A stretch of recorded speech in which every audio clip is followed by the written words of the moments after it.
There's a consensus top 3 pick in the National Football League draft who will be in the New York Giants neighborhood.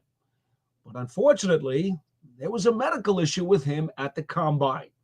How might that affect his status? Let's talk about it next on the Big Blue Breakdown live.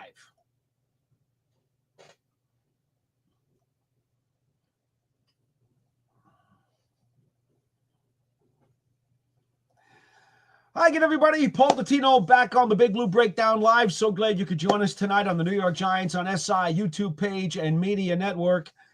Supposedly coming up in just a short while, we'll have Steve Jones, the play-by-play radio voice of the Penn State Nittany Lions, who has been there for quite a long time and is a gentleman who should be able to give us all the details and a good scouting report on one Abdul Carter, the pass-rushing linebacker who so many people have compared to Micah Parsons, and of course, at the Combine just a couple of months ago, turned out when he underwent his physical, he had himself a stress reaction. That means a weakness of the bone in the bottom sole of his right foot. Now, some people may say, okay, it's not a big deal. Well, according to his agent, Drew Rosenhaus, and the medical folks who apparently talked to him, they said, you know what, it's okay. Rest up for a couple months. No surgeries necessary. Just allow the bone to strengthen on its own, and everything will be fine. Well, that's really a great idea if, in fact, the issue does not linger. The other problem, of course, is that near the end of the season, he wound up getting himself a shoulder injury. And so when Penn State's Pro Day came around about a week ago, guess what? He didn't do anything. He didn't work out. Drew Rosenhaus said, well, time out, fellas. We can't do a workout because of the shoulder. So we're going to find out exactly what's going on. And I can't be more proud and more pleased to have Steve Jones, Penn State radio play-by-play guy, longtime voice of the Nittany Lions, to join us tonight and give us the lowdown. We don't need to hear about rumors. We don't need to hear about what people are plucking out of the air. Steve's going to join us right now, and I can't tell you again how happy I am to have you, Steve. How's it going, my friend?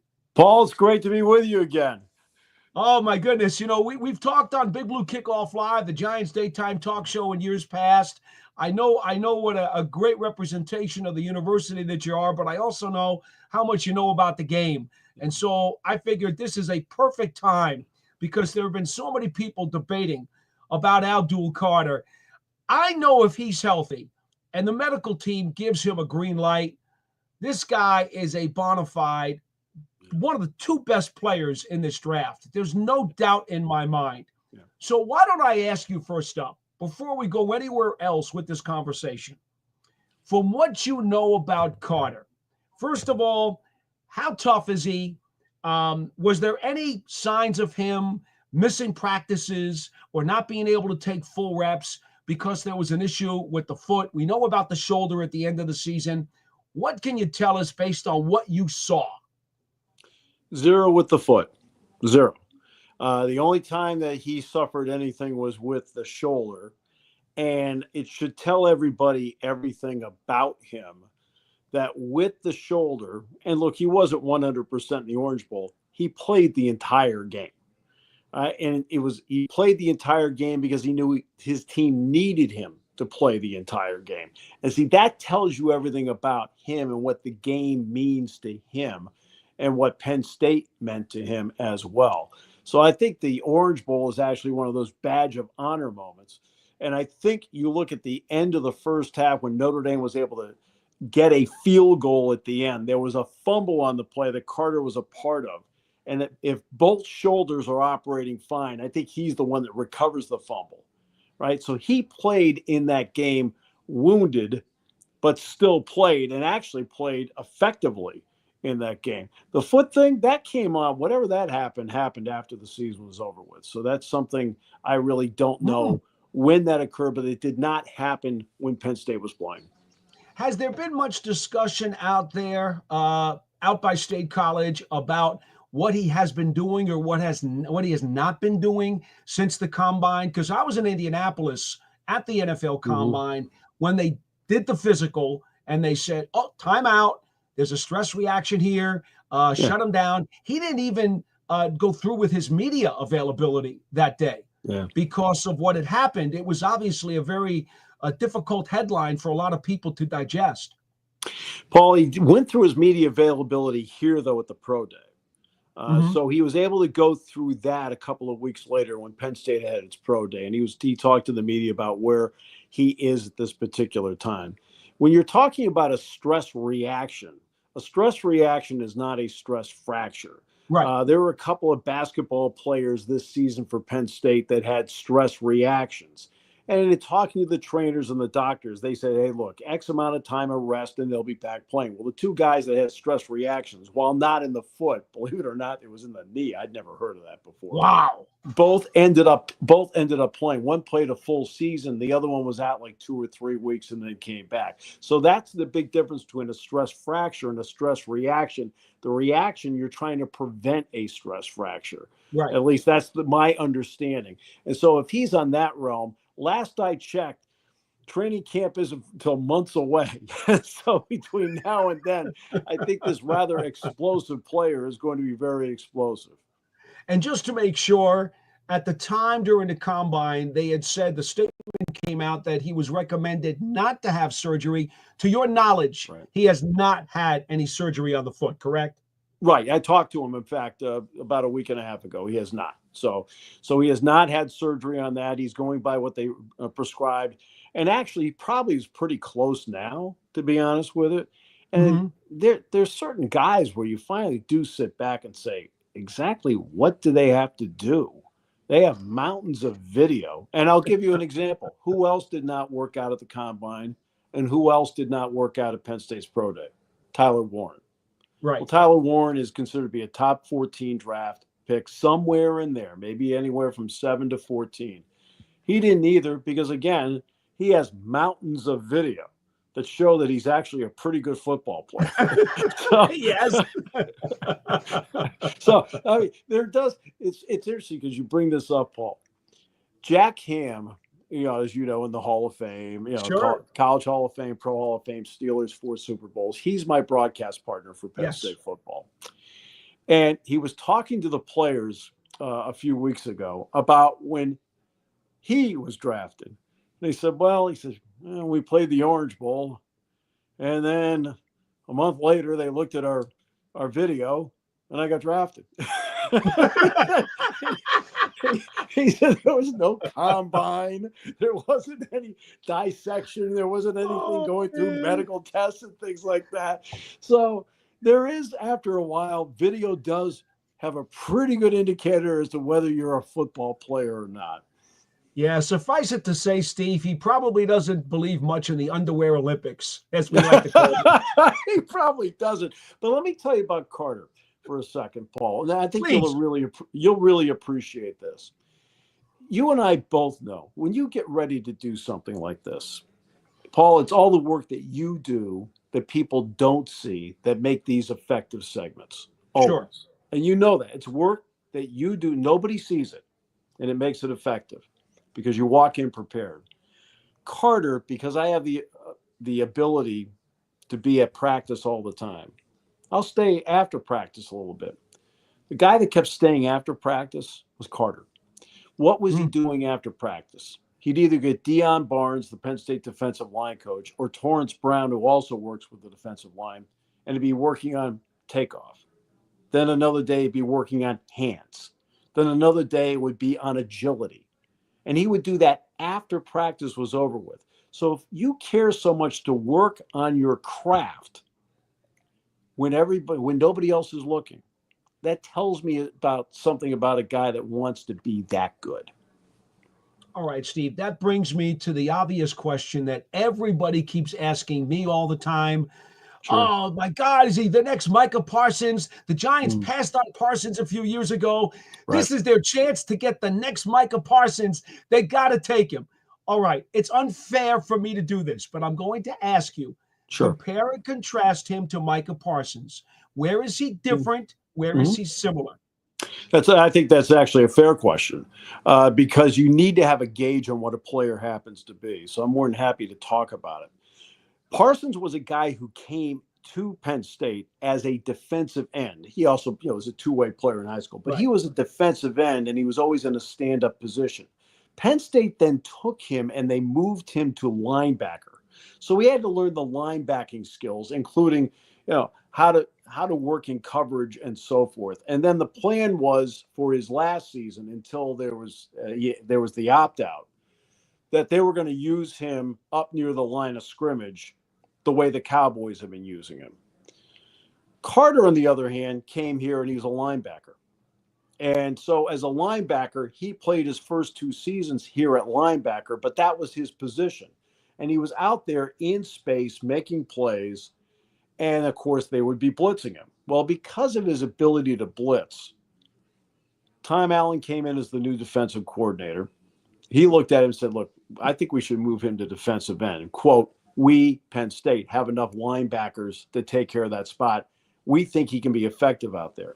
Now, the difference is going to be when you are playing that spot after being a linebacker. When you blitz as a linebacker, who's taking you on? Well, 9 times out of 10, it's probably a running back.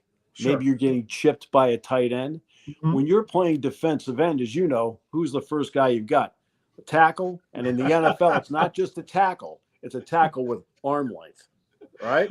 And a lot of size. Right, size, right? So he's big, he's strong, right? I'm strong, but I'm quick. And his ability to use his speed against an offensive lineman that doesn't have that quickness, his takeoff is tremendous. And that's where he and Parsons are similar. It's the takeoff off the edge. Also, if you want to, with Parsons, if the Cowboys want to, they can zone blitz because Micah, because of the linebacking skills he picked up here, can drop into coverage. Carter's the same way because he actually played 2 years at linebacker. He too can drop into coverage and give them the option of a zone blitz. I noticed in watching some Giant games, every once in a while Thibodeau would drop off, right? In that way. And I think that gives you a lot of options. But when he goes after you, he is a point A to point B guy. And I'll tell you, the takeoff is incredible, Paul, the way he gets to somebody. So where do you think his biggest adjustment will be as far as his game is concerned when he jumps into the NFL? I think because he made the move to defensive end here, I think you can really eliminate how he's going to work against bigger, stronger offensive tackles. Now, the NFL offensive tackle is obviously going to be better than a college offensive tackle. Yeah. There's no question about that. So, that's where the adjustment will be for anybody that comes into the league. But when you look at a guy like T.J. Watt, for example, what was T.J. Watt at Wisconsin? He was a linebacker. You look at the game-winning touchdown in the 2016 Big Ten championship game, T.J. Watt was trying to cover Saquon Barkley. And Barkley made the catch and Penn State took the lead. Yeah. Well, Watt made the same transition to defensive end. Carter's going to make that same, has already made that transition, except he's done it on a college level. And because he has a 1 year of experience of doing it on this level, it's going to make the transition to the NFL easier for him because he won't have to do what T.J. Watt had to do and really learn it on the job. How much physical maturity have you seen in him over these 3 years in terms of his strength and his power?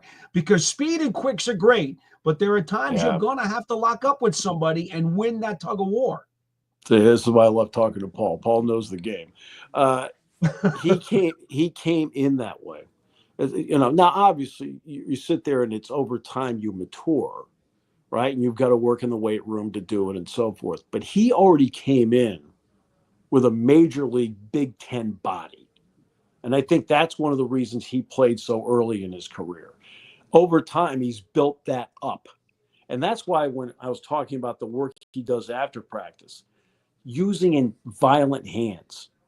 Violent hands can be so important to a defensive end in terms of get those long paws out of my face and get to somebody.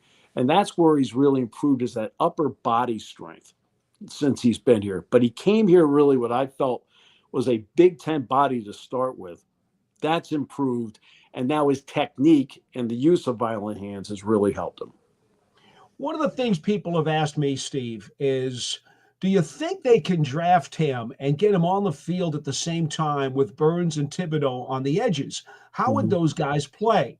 And I wonder if you can back me up on this. And maybe I'm wrong, but I said to them, well, because he played linebacker earlier in his career at Penn State, they could certainly use him as a rover because he can blitz the A gap or the B gap. He doesn't even always have to be on the edge. Well, for that matter, you could even stand him up next to Thibodeau or Burns and have them both stand up on the edge and cause that tackle to probably wet his pants.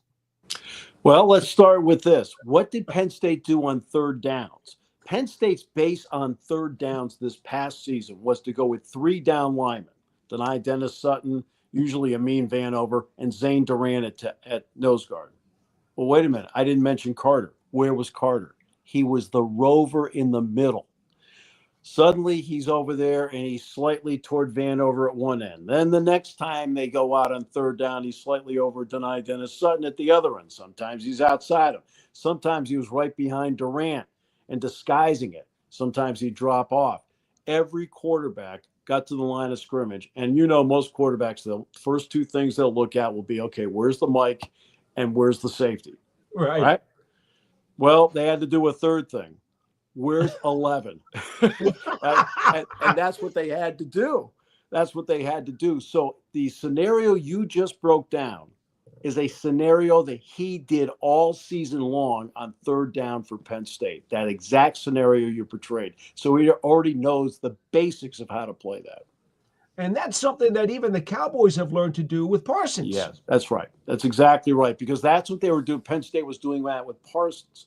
And when Brent Pry was the defensive coordinator here, they would take Parsons and they'd move him all over the place. And basically it would free quarterbacks out because now they're trying to figure, okay, well, he's the Mike. There's the safety. Oh, geez, there's 11. All right, great. Parsons wore 11 too here. And that's what and that's what you do with a guy like that. And you don't know whether he's coming after you or not because he does have linebacking skills. He can still drop off, which then creates even more confusion because somebody else is coming from someplace else. And that's, that's how you get around what you're talking about. When you have a guy like that, I know the Giants have multiple needs. I've got that along the way. And I also know that they've signed Russell Wilson. So with Carter, that's the kind of player you're going to get, a guy that cares about his craft and actually gives a fair amount of defensive versatility in his game, where you have to game plan for him because you don't really know at times where he will be. Steve, what you can tell out there, I mean, obviously there have been visits. He's taken a few visits with the top teams in the draft. Sure. Others have sent people out there to go see him. We all know about those reports. From what you guys are talking about at Penn State on the ground, is it realistic that he gets to the Giants at 3? We all think the Titans are taking Ward. And the Browns, boy, every other week it's going to be Sanders, it's going to be Carter, it's going to be Hunter. What are you guys hearing at Penn State? Yeah, the 3 keep coming up over and over again are the Browns, the Giants, the Patriots. Now, all 3 bring with it an air of mystery because the Patriots probably idealistically need an offensive tackle, right? As you and I both know. Will Campbell is a likely candidate for Will Campbell, yeah, exactly, is a likely candidate there. The Browns, now I did something similar with their people, and of course they got Myles Garrett back. That was great. Except they would love to have Carter on the other side. So that's sitting there. Travis Hunter is a wild card for anybody because he fills 2 roster spots, which is phenomenal for him. And then Shedeur Sanders, we don't know how people feel about him. Now, I know Brian Daboll came out here Sunday, and he had breakfast with Abdul here. The Patriots and the Browns have both come here as well to talk to him. After that, I think it's now going to become a guessing game of what the preference happens to be. You and I are in agreement. Cam Ward will go to Tennessee to start this off. And Tennessee has not talked to him. They were here for Pro Day, but that, to my knowledge, they did not talk to him. Interesting. and then after that, I think it's going to be it's the Browns are going to be the ones that are going to set the draft for everybody else at that point. I mean, because you and I both know somebody could trade up with them. I mean, I don't know. It's true. Yeah, I mean, And they've been known to do like a double take, and all of a sudden their ownership gets involved right before the draft, and everybody's predictions go in the toilet. Oh, exactly. And for all we know, I mean, between you and me and the four walls, are you really thrilled it's Kenny Pickett? All right, so so you don't know what they're going to do, and in other words, look at draft picks 5 through 8. Draft picks 5 through 8 are likely candidates to move up because draft picks 2 through 4, and let's take the Giants out of it. Draft picks 2 and 4 might have the ability to still get the guy they want, like a Campbell, and move back 3 spots. Mm-hmm. Right. So, I mean, that's always been fascinating to me about the draft is the chessboard, and the chessboard is always fascinating. But look, all I know is if you're going on best player available, Tennessee should take him. All right. I mean, Steve, I love you, but I got to be honest right now. I have it Travis Hunter, and just a millimeter behind him, I've got Abdul Carter. And you know what's great about that is, if you and I were there wouldn't be any argument. You're not arguing with me that Carter's really good, and I'm not going to argue with you that Hunter's really good. Again, he takes 2 roster spots. I know. I mean, when you're what did he average? 108 plays per game. I mean, that's unbelievable. It's crazy. I mean, when everybody else is, you know what? I think we'll even Aaron Donald sat out plays. Exactly. But you know what, Steve? And that's the thing about this draft. And I don't want to keep you much longer because you've been very generous with your time. Oh, no, Paul. It's great. Clear to me that Hunter and Carter and Hunter, I don't care what number you put them in. That's right. Those 2 guys are by far the 2 best players in this draft. Yeah. And I'm going to tell you something else, Steve. I've got Mason Graham out of Michigan being the 3rd best player in this draft. Obviously, I saw Graham play against Penn State, and he and Kenneth Grant together. Grant's going to go a little bit later. Yes. Mason Graham is a game wrecker in the middle. He's a guy that commands doubles, and he's quick, has great hands. And one thing about when you are a Michigan defensive player, you tackle. Michigan in Michigan's national championship season 2 years ago, Michigan had, I believe it was 9 missed tackles the entire season, and they played 15 games. I mean, 9 the entire season, and Graham was a huge part of that. He set up everybody else by how he played up front, and a terrific player. And then the other guy, and again, I'm going to get on a Penn State guy here again, but Tyler Warren's going to win for you. I mean, Tyler Warren will win for teams because he has a lot of Travis Kelce in him because he finds openings, but he's more versatile than Kelce. I mean, he lined up at 9 different positions. Okay. Now, part of my job was to identify on every play where the heck he was. All right, let's see where he is now. Oh, he's going to snap the ball. Okay. He's going to line up at quarterback. He's the running back. He's the fullback. He's the slot receiver, the H-back, the wing back. He's the tight end. He's out at wide receiver. It's Tyler Warren. And you know what? You know how intelligent you have to be to do all that? Oh, You have to know all that stuff. Look, is he a top 5 pick? No, he's not going to be a top 5 pick. But the team that gets him could be a top 10. But I'll give you a great Carter Warren story. You'll enjoy this. They both end up being consensus first team All-Americans. Mm-hmm. So James Franklin, the head coach at Penn State, brings them into the office, and he brings Carter in first. Carter's like, oh, this is great. I can't wait to call my father. I want to tell my mom. It's going to be incredible. Then I'm going to go and get Coach Barnes, and I'm going to go to my teammates and the whole thing. Oh, Coach, thanks so much. Warren comes in the office. James looks at him and says, Tyler, congratulations. You're a first-team consensus All-American. We're going to get, and the other part for Carter was they're going to put my picture up on the wall. It's going to be great to have a wall. Right? So he says to Warren, he says, Well, congratulations, Tyler. He says, you're a first-team consensus All-American. He says, I just told Abdul, he says, he's going to put his picture up on the wall. They're going to put your picture up on the wall. Congrats. And Warren looked at it and went, thanks. That was it. He is a man of few words. Wow. And you know why he wears 44?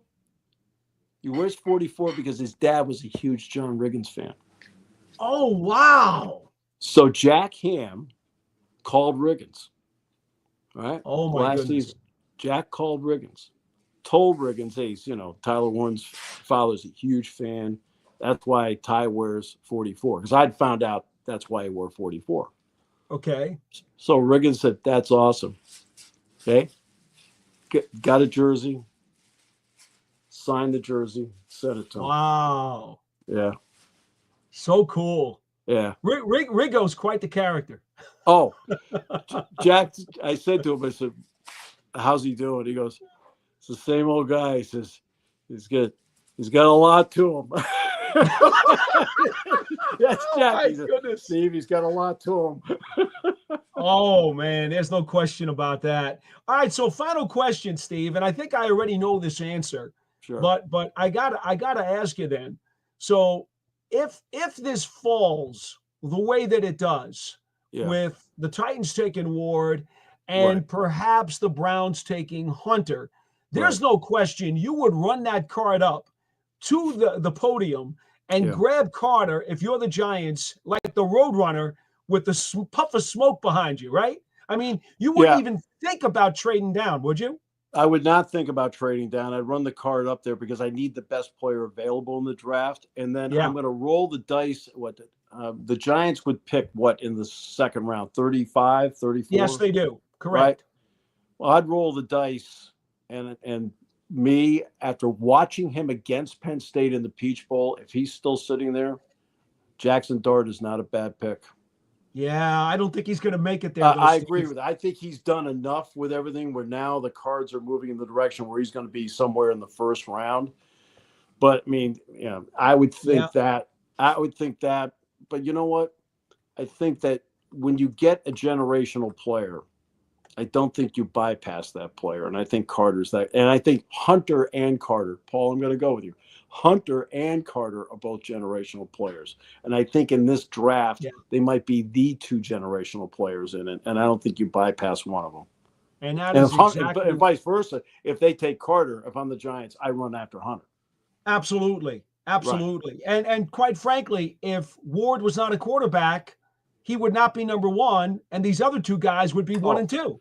I mean, if you're doing the draft, and let's just take you and I are sitting there doing, regardless of position, top 100 players, you and I can sit there and debate Carter, Hunter, which is fine. There's no problem. You tell me Hunter's one, I'm with you. All right. Ward would probably be back in the 30s someplace if you're doing 1 through 100. There are people, the highest that I've seen anybody grade Ward, regardless of position. I saw one guy say he would be in the top 10. He might be 8. And I even thought that was a little high. Yeah, I did too. Now, I give him a lot of credit. I watched when you're doing what I do, because you'll do a game and then, especially on the road, you'll get home and it's a little later at night. I saw a lot of Washington State football because you just want to watch a game. I watched him play. I always liked how he played. I mean, I think he's a good player. And I know he had a great pro day and the whole deal. You and I both know the two worst pro days in the history of man were Peyton Manning and Lamar Jackson. For some odd reason, based on video of their careers, they turned out just fine. Somehow. I can't imagine how that worked out. I don't know how it happened. Steve Jones, voice of the Penn State Nittany Lions. I cannot tell you how much fun this has been tonight. I am so grateful for your time. I really appreciate it. Paul, it's always great being with you. It's just great having football conversation with A, somebody who knows what they're talking about, and B, somebody who knows how to have a good time. You're a good man. Enjoy the draft. Have a great spring and a great summer. I know we'll catch up to you again sometime down the road. Sounds great, Paul. Thanks. Thank you, Steve.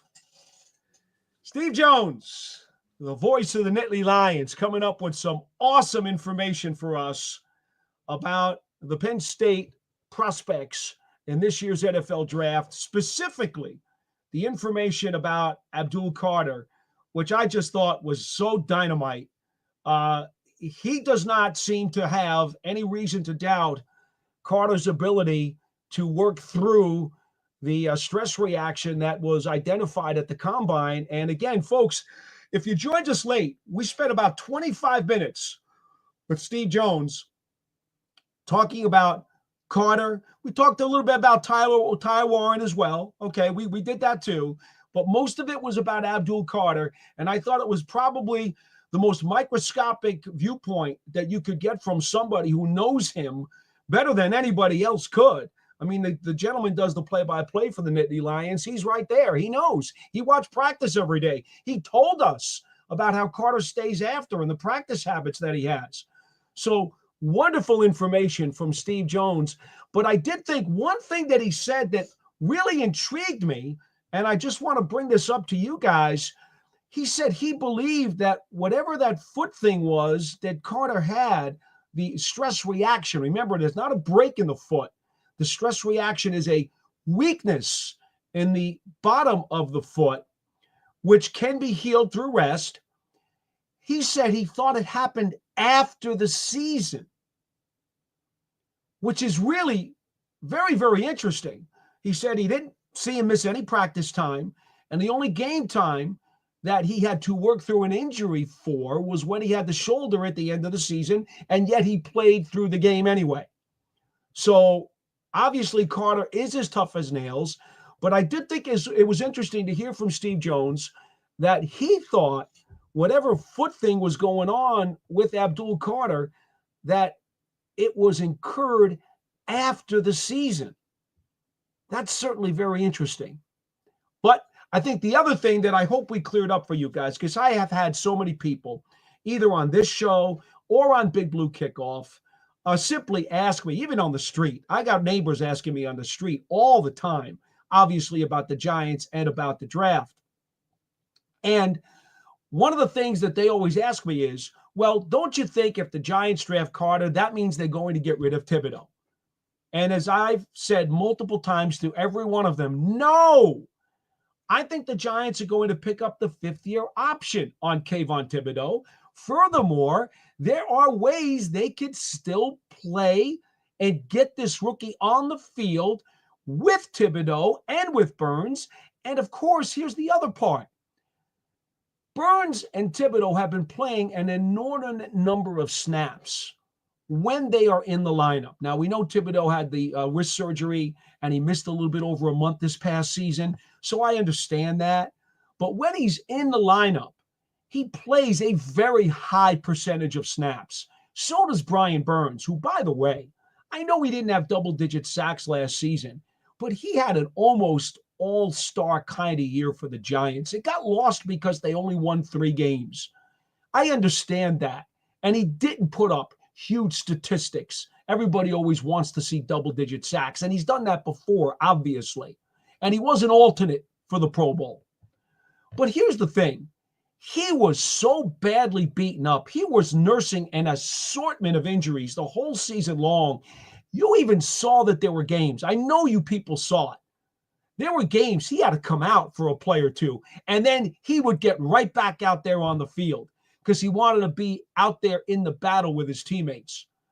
Burns really had to grit his teeth and fight through an awful lot this past season to do what he did to fulfill his obligation to the Giants after they made a trade for him.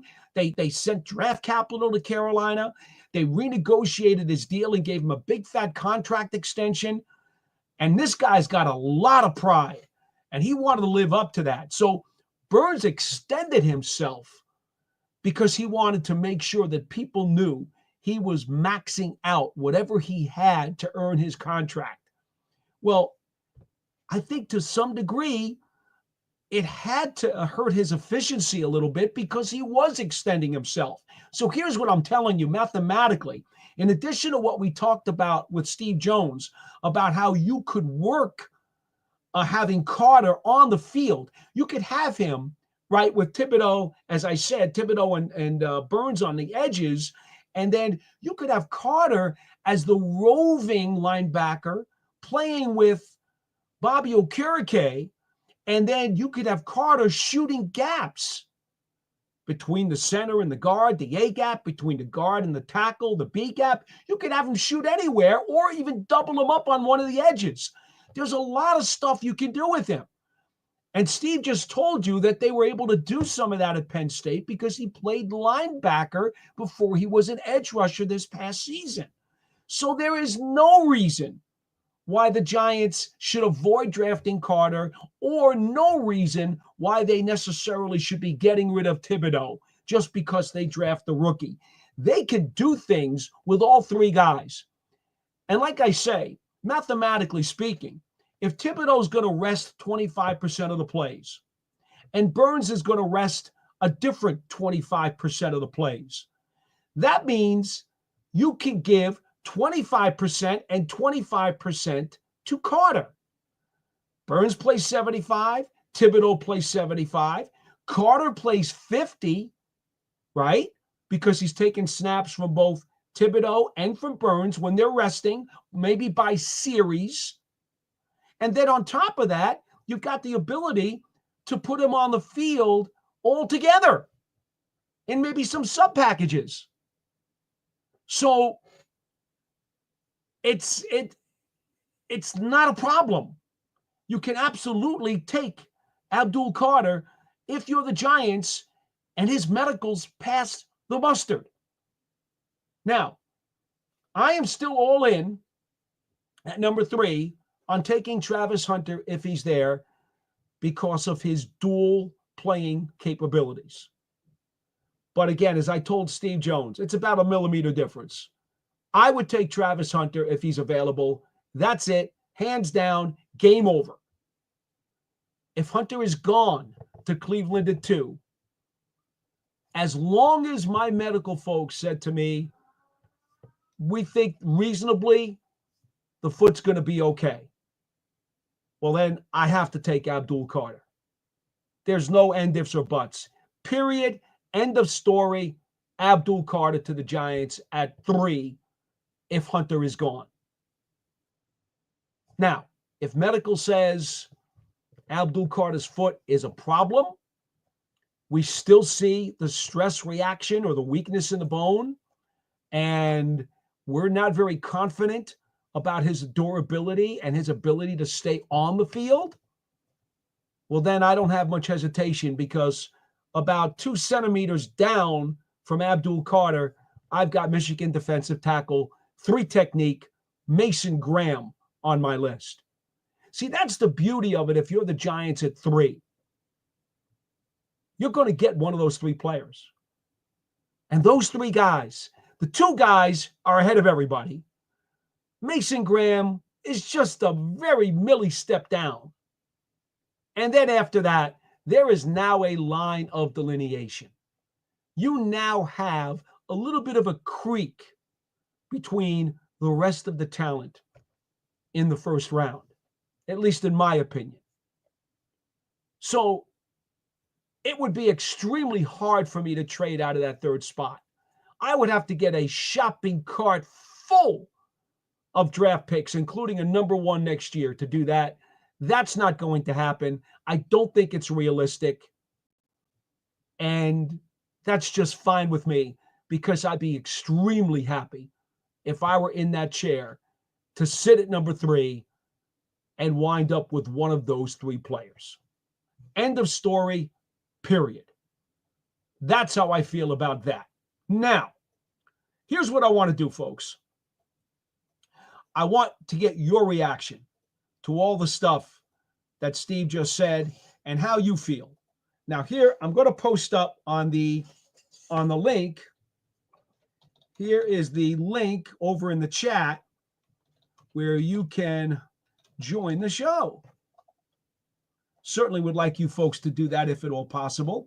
I'm very, very, very happy to take phone calls or video calls if you prefer. And let's go through some of our chats now that we are 40 minutes into the program. Again, we spent the first 25 minutes, if you're joining us late, talking to Penn State play-by-play man, Steve Jones. Dynamite guy. Love talking to him. And as you can tell, he is a football junkie. So hi, Christine. Very glad to have you back on the program. Hope you're doing well. Scott Young says, well, let me get Christine up here so we can get her name and her little NY logo. There you go. Nice blue tint to that logo too, with the it looks like the moon and the sky in the background. Looks good, Christine. And Scott Young says, hello, Giants fans. Getting excited about this draft. We need to hit on these picks this year. Scott, the Giants have 5 picks in the first 105 selections of this year's NFL draft. Okay? All 5 of those guys, they got to get something out of them. You can't have what the Giants have seen for the better part of a decade where, third-round picks have basically disappeared and evaporated into thin air because they just didn't have anything to offer. No, can't have that. You've got to have, with 5 picks in the first 105, at least 3 of those guys have to give you immediate production.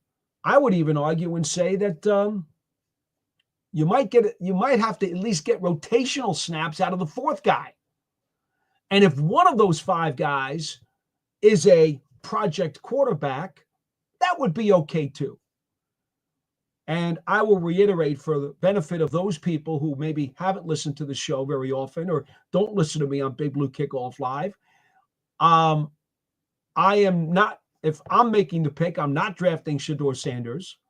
I think Jackson Dart is going to go near the end of the first round, and that's not going to be good for the Giants because I don't think they should trade too much draft capital to try to move up and get him. I'm more along the lines of, if Dart's there at the top of the second round, you can take him. But I don't know that I would trade up to take him. I am more of the opinion that later on the second day, maybe you take a Tyler Shuck out of Louisville and make him your project quarterback. My other project quarterback, and he's on the next step, is Kyle McCord of Syracuse. But you guys probably already know that because I have been vocal about both of those guys. Those are the quarterbacks that I like in this draft for the Giants, and I think will fit them well because they can redshirt for the year. I would not play, no matter who they take at quarterback, if they take a project. That guy would never see the field. Never. He'd be the 3rd emergency quarterback, and maybe if the last game of the season didn't mean anything, maybe I would activate him, let him have a jersey, and let him play the last game of the season. But otherwise, he would redshirt the whole year, and he would be a developmental project. And I would work with him and Russell Wilson and Jameis Winston. And, of course, Brian Daboll and Shea Tierney, the quarterback's coach, and Mike Kafka, the offensive coordinator. They should work their butts off if they draft a project quarterback and do everything that they can to teach him as much as possible so that during the offseason, they have a better idea if that guy really has some mustard to bring to the table. And this way, after Russell Wilson's 1-year contract expires, they can figure out how to proceed with him. Jameis Winston, of course, does have a second year on his deal. And then the Giants also would be in a position where they would then have to figure out, okay, there are, according to draft gurus these days, 5 potential first-round quarterbacks in the 2026 draft. So if the Giants really believe that they need to go get one at that point, if the project that they might draft this year hasn't come far enough along that they believe that he has the goods, well, then go ahead. Go ahead. Do what you have to do to get one of those higher rated quarterbacks. If in fact they are higher and they believe in them more than the project that they may draft in 2025, then you go worry about it in 2026. But right now, 2025, 4 of those first 5 picks in the first 105 of the draft belong to the Giants, and they need to get immediate snaps out of those guys. Aiden Fink says, good evening. Well, good evening back to you. And we got Christine saying hi to some of our other people. Scott Young says, didn't Ahmad Bradshaw have a similar problem? When Bradshaw came out of Marshall, he had an issue with his running style that he had a little bit of bow legs. And when he ran at Marshall, he constantly had problems with the soles of his feet because he ran more on the outside of his feet, not the inside of his soles or the inside of the bottom of his feet. He put too much pressure on the outside part, the outside edge of his feet. So he had chronic foot conditions. I'm getting tongue-tied. So Marshall gets to the Giants, and they knew this, but they also knew how explosive he was and how much he could bring to the table and how gritty and tough he was. Needless to say, multiple 1,000-yard seasons later and 2 Super Bowl rings later, they're very happy that they drafted Ahmad Bradshaw, and he was one of the steals of the last several decades in Giants draft history. Now, what you guys may or may not know is that for much of Ahmad Bradshaw's career, he could not practice. And if you know anything about Tom Coughlin, you know that that's a real no-no for him. It is very difficult. For Tom Coughlin, giving a player off during practice is kind of like chewing rusty nails. It's really hard for him to do that. Really, really hard. But he knew that Bradshaw's feet only had so many miles in them. So Bradshaw would do the walkthroughs. He would watch practice. He would do the walkthroughs on Saturday when they literally walked through the plays, and then he would play on Sunday. Now, if you talk to Bradshaw, he would tell you, because I've had the conversation with him hundreds of times, had he been able to practice on a regular basis, he believes he would have been an even better running back for the Giants than he was. But the cards he was dealt, right? The cards that he was dealt said, your feet are not going to be able to take that kind of pounding. And so the Giants understood this, and Tom Coughlin would give him special dispensation, and he would not practice during the week. And then on Sunday, man, did he put out like a firecracker. He was all gangbusters with that football. Tremendous force, kept those legs churning, was a real spark plug for the Giants offense. And so, yes, foot problems don't have to completely derail a guy's career, but they can hinder a player's career, which is all part of the equation that every medical staff is going to have to digest when they talk to their general manager and their personnel directors and tell them what they believe Abdul Carter is going to have to deal with or not deal with as he comes into the National Football League. Iman Perry says, good evening, and good evening back to you, my friend. I love seeing some of our regulars on the chat here today. Yes, Scott, that was Patricia Traynor earlier when we were trying to get this studio thing correctly. Remember, Patty is the managing editor of the New York Giants on SI media page. And this program is part of that grouping. So, yes, I appreciate it. As a matter of fact, Patty is the one. You see this wonderful screen here? You see the design and the names and the little logos and the site.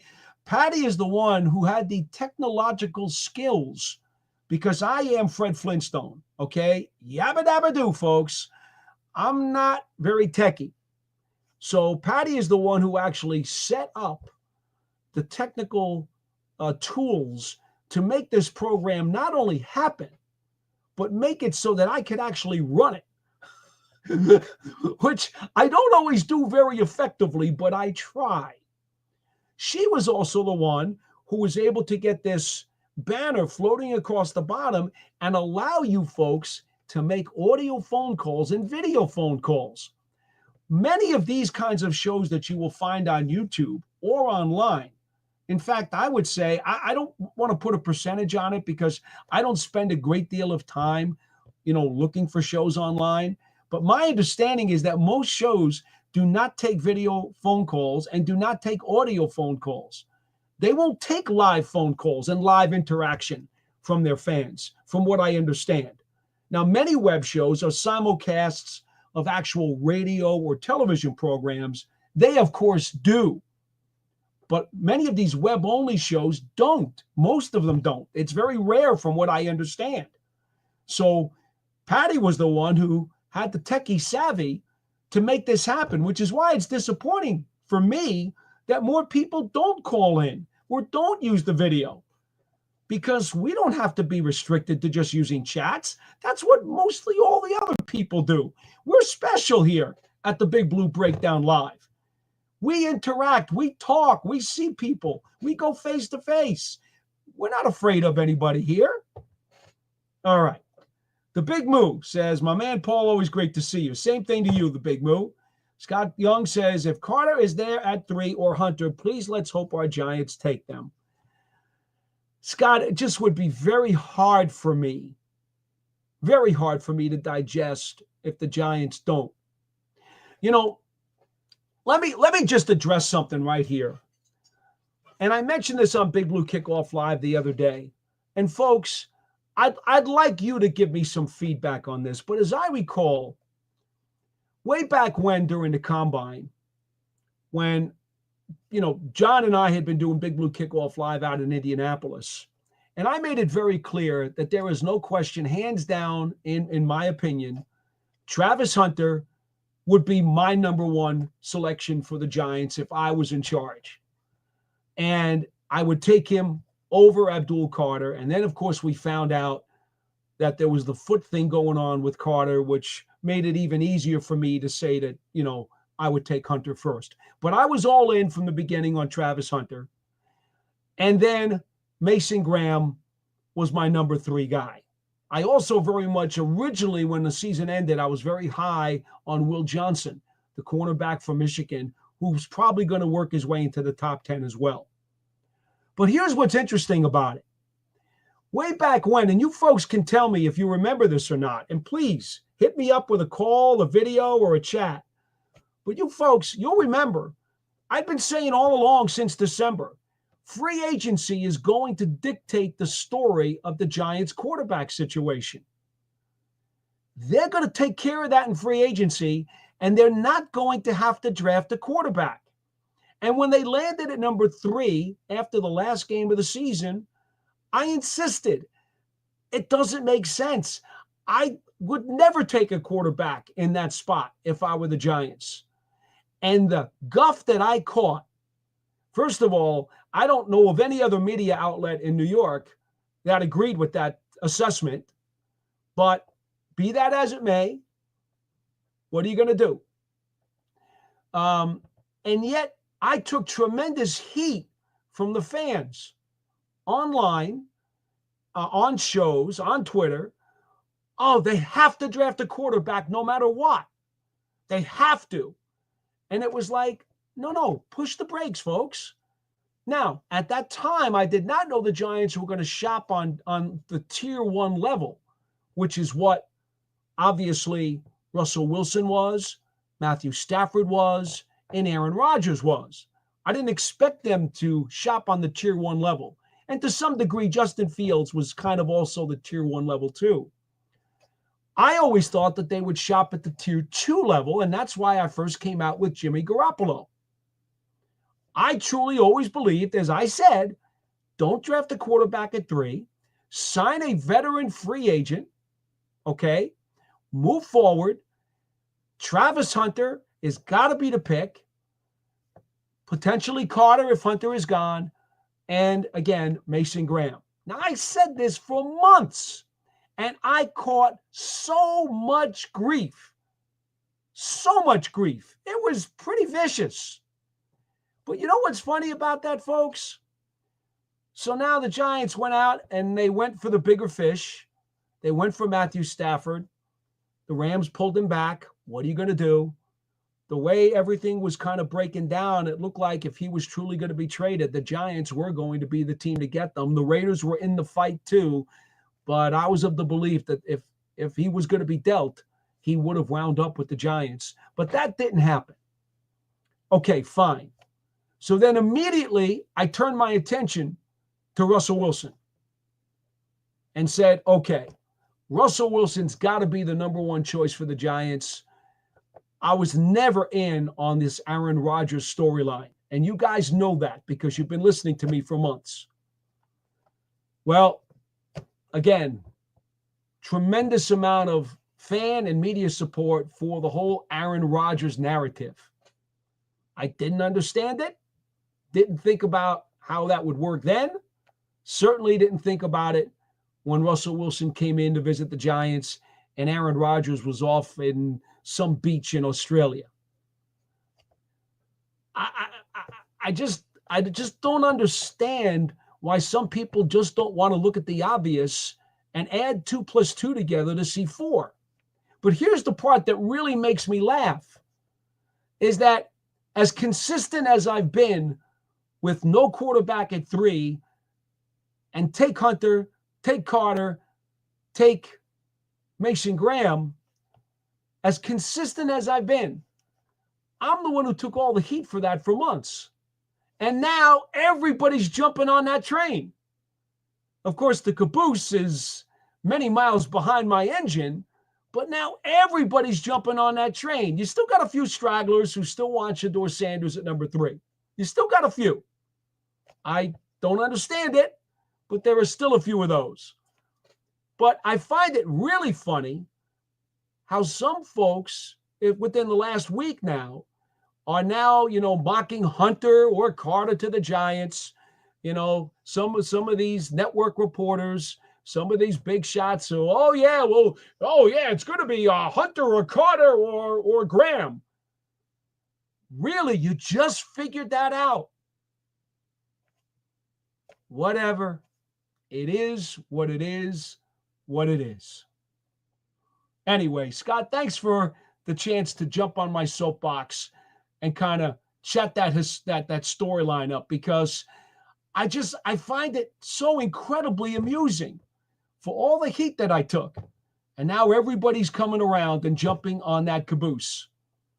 And they all seem to be on board now with the plan that I had laid out all along. All right. Scott Young says, I'd rather take a quarterback maybe in the 3rd. I'd love to get a defensive tackle at 2. And Scott, that's where I am as well. I've talked about, depends on what you want to do in terms of the defensive tackle spot at 35. I like Tyleik Williams out of Ohio State. I've said that I think the Giants, if I were the Giants, if I were in the chair, I would take 2 defensive linemen in this draft. One would be a 3 technique, better pass rusher. And if they wind up, with Mason Graham, again, he's the 3rd choice for me. But if they wind up with him, he's the guy who you plug in next to Dexter on passing downs. But if you take a Tyleik Williams, he's a bona fide, legit run stopper next to Dexter Lawrence.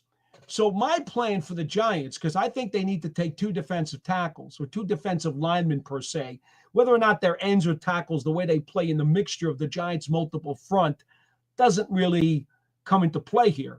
My point is, you want to take one guy who's really good at stopping the run, and you want to take one guy who's really good at getting to the quarterback. Now, that, of course, is predicated on if the Giants don't sign another defensive lineman going into the draft. If they do, and we know there have been published reports that Walker, who was recently cut by the Chicago Bears, may be coming in to visit the Giants. Now, they've already got Chauncey Golston, who is a defensive end / 3 technique defensive tackle that they signed from the Dallas Cowboys.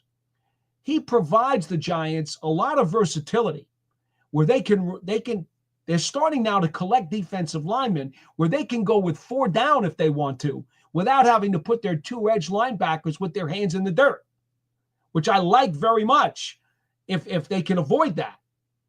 So Golston and Walker, the former Florida State lineman who's been with, 3 teams already, I guess what, Denver, Houston, Tennessee, Chicago, 4 teams. He is a less dynamic version of Chauncey Golston. In fact, there are people in Dallas who thought that when they allowed Golston to get away and go to the Giants as he's entering his prime and sign a nice contract, there were people in Dallas who thought that Walker would be the less expensive replacement and they would plug him in to replace Golston in Dallas. But instead, the reports are that Walker may be visiting the Giants. So if that's the case and the Giants pick up another defensive lineman who can be a 3-technique pass rusher and an edge run defending defensive end, well, that really helps out Shane Bowen an awful lot, because now the defensive coordinator is going to have a lot more multiple pieces and multiple positions that he can fuss around with on the Giants front 7. So let me say this. It depends in terms of my desire, as I have said again for months, I would try to get myself 2 defensive linemen in this draft because there's so much quality available.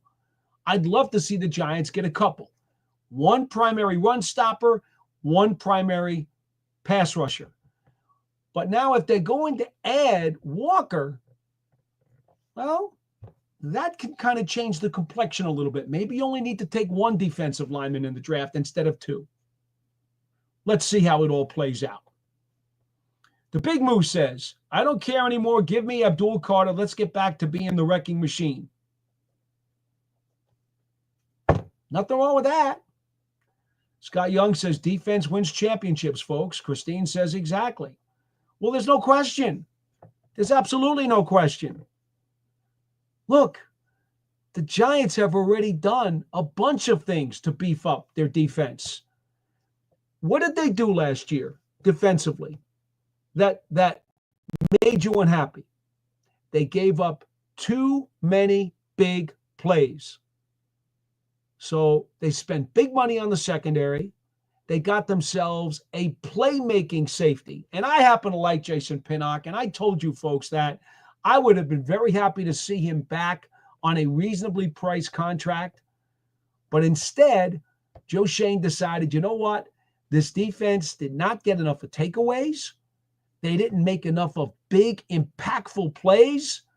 Let's see if we can get impact guys anywhere on this defense to help get them off the field, to help create turnovers that will set up the whole team for more success. So what did he do?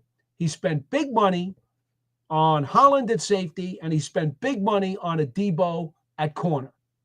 And then he went and spent reasonable money on Golston. So those 3 acquisitions cost the Giants a pretty penny. They had to dip into their wallet to go get those guys. But these guys are impactful frontline players who can do some pretty cool things. Now, Golston, again, he's on the young side. This is his 2nd contract. Last year was his best year. He played like 70% of the snaps with the Cowboys, and it was kind of a breakout year for him. And I know he only had 5.5 sacks, but he was very active and disruptive. And that's what the Giants are looking for. Guys who can disrupt plays, cause havoc, and then force the offense into making mistakes. So with the amount of defensive talent in this draft, that's why I certainly would not take a quarterback at 3. You take one of these super stud defensive players. There's 3 of them at the top of the board. Take another super stud defensive player. Enhance this defense. Turn this defense into a nightmare for opposing offensive coordinators. You've got a chance to do that. Do it. Big Moo says, hope you're feeling well, Christine. And I double down on that one. Christine says, yes, doing better today. All right. Excellent. Excellent. Oh, let's see here. I am way behind on these chats. So, folks, please bear with me. I'm going to try to get down here as best as I possibly can. But, having Steve Jones on was just so cool that, I kept him a little longer than I think, we were supposed to go like 15 to 20, and he did 25. But he was terrific. And it's always a pleasure to talk to Steve. I've talked to him many times over the years. Scott Young says having too many pass rushes is an excellent thing. Christine says definitely. Allison, hey, very good to talk to you. She's been on our program before. Says can't listen right now, but here you are, so saying hi. Hi back at you. Christine says absolutely love this, Stephen Paul. Thanks. Well, you are very, very welcome. Christine says her cousin plays basketball for Penn State. Whoa. How about that? Well, Christine, make a phone call. Get a little intel.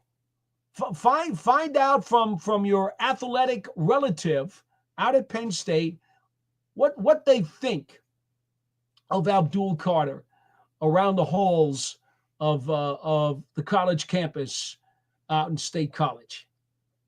I'm sure it's going to be all positive. You hear nothing but great stuff about him. Dan Marney says, good evening, and good evening back to you. Look at this. I'm over a half hour behind on this. Christine says, loves the Carter practice habits. Well, that's the kind of information you get from a guy who is at practice every day and is in the trenches. That's why I called Steve Jones. I want to get you guys the best information we can get. I want to go right to the heart of the beast every time with this program. I'm not interested in people who have hearsay, okay? I want to go right to the heart of the beast and get you guys the best information that we can. Scott Young says, Burns played injured all year long. That's exactly what I was telling you before. Scott says Abdul Carter would be a nice problem to have. Scott, as we said, it's not really a problem. You can make it all happen. Christine says, Paul, is Carter coming to the Giants tomorrow? And you're saying you heard he's one of the 30 visits. Christine, there is a certain boundary that I'm not allowed to cross as part of the official New York Giants broadcast team. There are certain things that I am not permitted to say or discuss, proprietary type things that specifically relate to potential conflicts of competition and so forth. So I can only say I've read the same reports that you have. And so that would not surprise me based on the reports if it happened, but I cannot confirm nor can I deny.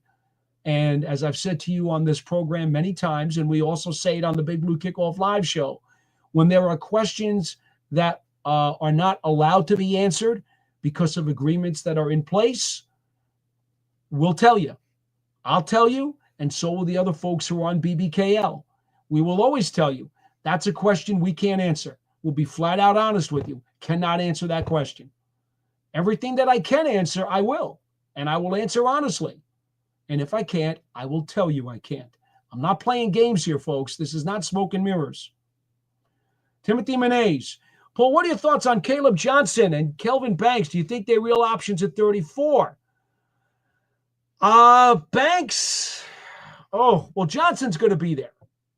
Timothy, if you want Banks, I don't think you're going to be able to get him there. It's going to be really tough. Now, let me see my notes. I think I talked to Banks at the Combine. I've got my trusty notebook here with all the notes that I took. I can't remember now for sure if I spoke with him.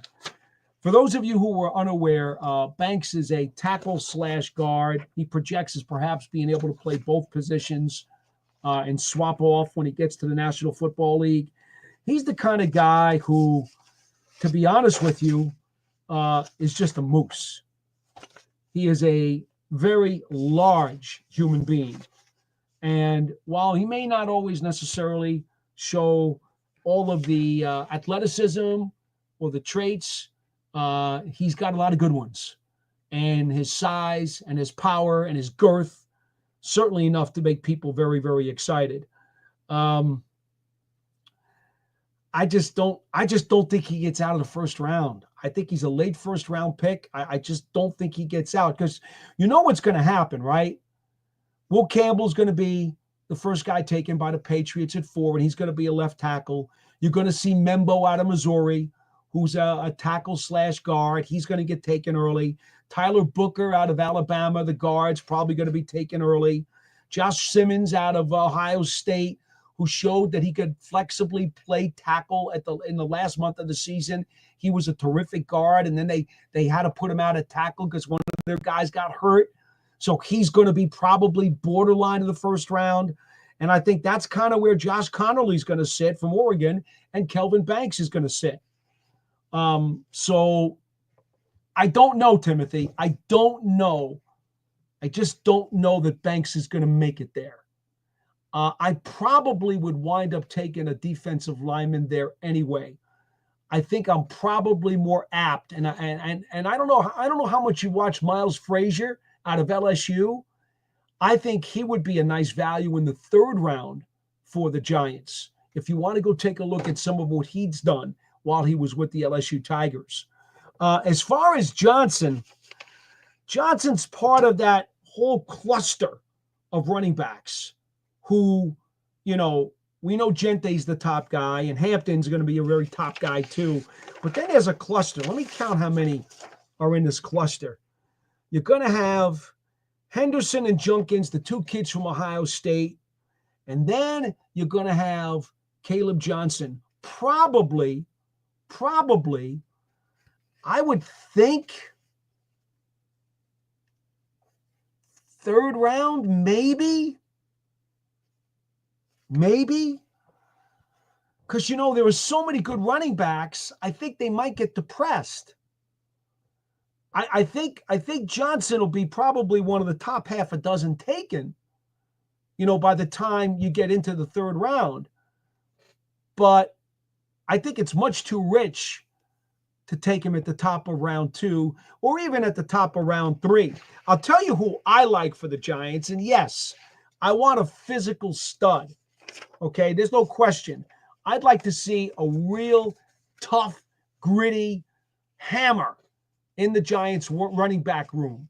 A big, strong, strapping hammer. And the guys who I've circled are Scatterboo, which should not surprise you, who I think you could probably get late in the 3rd round. Remember now, the Giants are picking 99 near the bottom of the 3rd round. And then they're also going to be picking at 105 at the top of the 4th round. To me, that's a fruitful spot for Scatterboo. I also very much like Ollie Gordon out of Oklahoma State. That's a guy who runs downhill and really pounds it up in there. And I have a dark horse, Mullings out of Michigan, who I would take on the 3rd day. I'm talking about much later. It wouldn't shock me if you could get him 5th round, maybe 6. He's going to drop. He had 1 year of starting production at Michigan. He didn't play a whole lot earlier in his career, but he is a very forceful guy. And I've got some intel on him. I think Mullings could be a sleeper if you want a power back later on the 3rd day. So I don't know if it would probably I'm going to say probably early 6th round for Mullings might be a good sweet spot for him. I'm suggesting he's going to be way down on the list because most teams, when they're looking for this running back class now, they're going to want guys who are speedy, who are elusive, who can catch the ball out of the backfield, guys who may be able to break big plays. Mullings is not going to break off long speed 40, 45, 50-yard plays. What Mullings is going to do is churn and push the pile and move the chains and help your four-minute offense and help you get into the end zone when you're inside the 5-yard line and help you get those third and short yardage situations when you're backed up at your own 15 and you got to get a first down because you don't want to punt the ball and give the other team good field position. That's what Mullings is. Kalel Mullings, Michigan. Keep that in the name. Late third day pick. I think he'd be a steal and great value and could provide the Giants the kind of hammer that I'd love to see in that running backs room. But don't get me wrong. I love Scatterboo. I love Ollie Gordon. But if you just didn't want to go that rich and wanted to go down further, keep an eye on Mullings. Timothy says, Paul, what do you not like about Sanders? His attitude and lack of athleticism makes me think he'd struggle here. Oh boy, Timothy, I really do I have another hour and a half to go into this? Look, here's the thing about Sanders. If you just watch him as a player, so the offense was overly tailored to his style of play. Yes, he's a pocket passer. Yes, he's very tough. Yes, he's very vocal. Yes, he has leadership skills. And yes, he can run an offense. Those things are all true. Yes, he's got a pretty nice deep ball. And yes, he had a very high completion percentage. But I believe, as you look, their offensive scheme was incredibly simple and set up to make things not just easy, not just ultra easy, but super ultra easy for him. Now, part of it was that his offensive line was a shambles. So I get that. But when you consider all of the short little rinky-dink throws that he made, is it any wonder his completion percentage was at 70% and he led the nation? I mean, to be frank with you, if his numbers weren't there, that would be even worse because everything about their offense was tailored to make him look as good as he possibly could look. He had the opportunity to just throw the ball up by Travis Hunter, who had incredible quickness, explosiveness, and more than anything else, Travis Hunter is like a shark going after a bloody fish when the football comes anywhere near him on the field. Can't tell you how many times Travis Hunter made spectacular catches because Sanders just knew if I just get the ball in the vicinity, Hunter's going to take care of it for me. Jimmy Horn didn't do such a bad job of that either. So, all right, that's one. I don't think he's got the foot speed or the athleticism to get away from rushers, pass rushers in the NFL. Go back and watch the BYU game at the end of last season. They sent a pro-style defensive scheme at him with a defense that was ultra-aggressive in the pass rush, and Sanders looked like a deer in headlights. He did not know how to handle it, and he certainly was unable to deal with their aggressiveness and their forcefulness in chasing him into the, out of the pocket. In the NFL, you're going to see that and then some every single weekend. That's not good. Watch him throw the ball. Yeah, it's got a little wobble to it. And you know what? Eli Manning sometimes had a little wobble on the passes too. But see, one of the things, I'm big on arm strength, and I know some people don't put it as high in their priority list as others.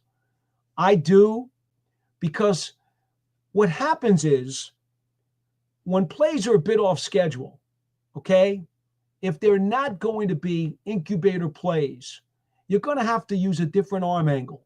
You're going to have to be able to throw on the run. You're going to have to be able to throw off balance. There are going to be times you're not going to have the ability to truly set your feet, throw, and follow through. Well, if you have a gun of an arm And if you've watched Ward and Sanders throw together side by side, and there's some video out there on the internet of it, you see the difference in Ward throwing the ball with great spin, a great, tremendous spiral, in other words, and with like laser beam zip on the ball. And of course, he's got touch too. But when he rifles it, he rifles it. And that ball goes on a tightrope 15 yards down the field, which means he can make all the throws. When you watch him throwing next to Sanders, it's like Sanders is throwing a changeup and Ward's throwing a fastball. It makes a difference. It makes a huge difference. The timing and the speed of the ball, the way the ball comes out of the hands, the trajectory of the ball, whether it's a tightrope or whether it's got a little bit of a loop to it. This thing all matters in the NFL, where defensive backs and linebackers and defensive linemen are ultra fast, they're ultra tall, they're ultra long, and they can do things to disrupt your passing game.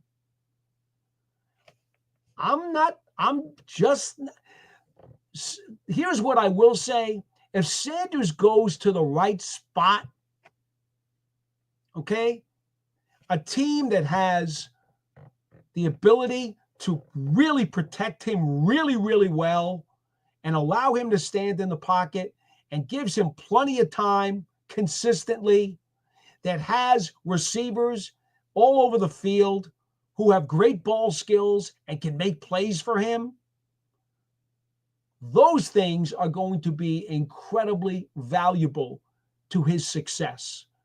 He's going to have to get, in my opinion, into the right situation in order to have success in the NFL. I do think that his skill set has certain limitations to where he can't just go anywhere. I hope I've somewhat explained myself, Timothy. And then, of course, you have the rest of the package, which you may or may not like. That's personal preference. Christine says, Harmon for DT, sorry if name spelled, your thoughts. Well, I mean, here's the thing.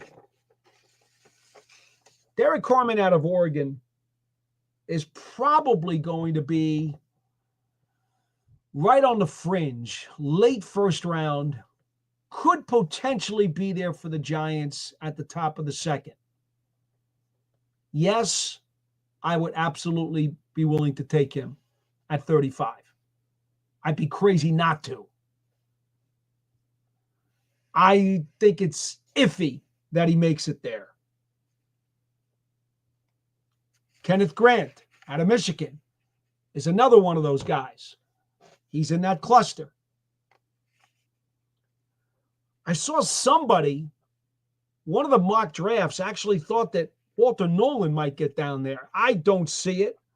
The Ole Miss defensive lineman, I don't think he gets there. But I saw a mock draft today that suggested he could be there. I would be surprised. Any one of those guys. And to be frank with you, I've told you, Ty Williams out of Ohio State. I mentioned him before. I think there's a good chance he makes it. So that's why I kind of throw him out there, because I think it's reasonable that he's there. Joshua Farmer out of Florida State. You see, there's probably five different defensive tackles that I just named, any one of which has a chance to be there at 35 for the Giants, and you couldn't go wrong picking any one of them. That's why I'm not real eager to trade the Giants' second-round pick as part of a package to move up into the bottom of the first round. Does that make sense, Christine? I hope it does, because that's how I feel. Captain America takes time out from his motion picture career and says it's easy for the Giants. Hunter or Carter, both are home runs. You're absolutely right, as long as Carter's medicals are good. K. Saint says if we get Carter, then Micah McFadden's days are numbered. I personally think Carter would play first and second down off-ball linebacker and his hand in the dirt on third. I like Carter as a stand-up. I would not put his hand in the dirt on any downs if it were me. Anthony Merkerson, we don't have a quarterback of the future. Anthony, I don't have a problem with what you're saying, but I don't think right now that is as high as a priority, especially given the situation. Look, here's what I'm going to tell you. Justin Herbert is not in this draft. If he was, I'd want him. Josh Allen is not in this draft. If he was, I'd want him. Andrew Luck is not in this draft. If he was, I'd want him. That's part of the problem, Anthony.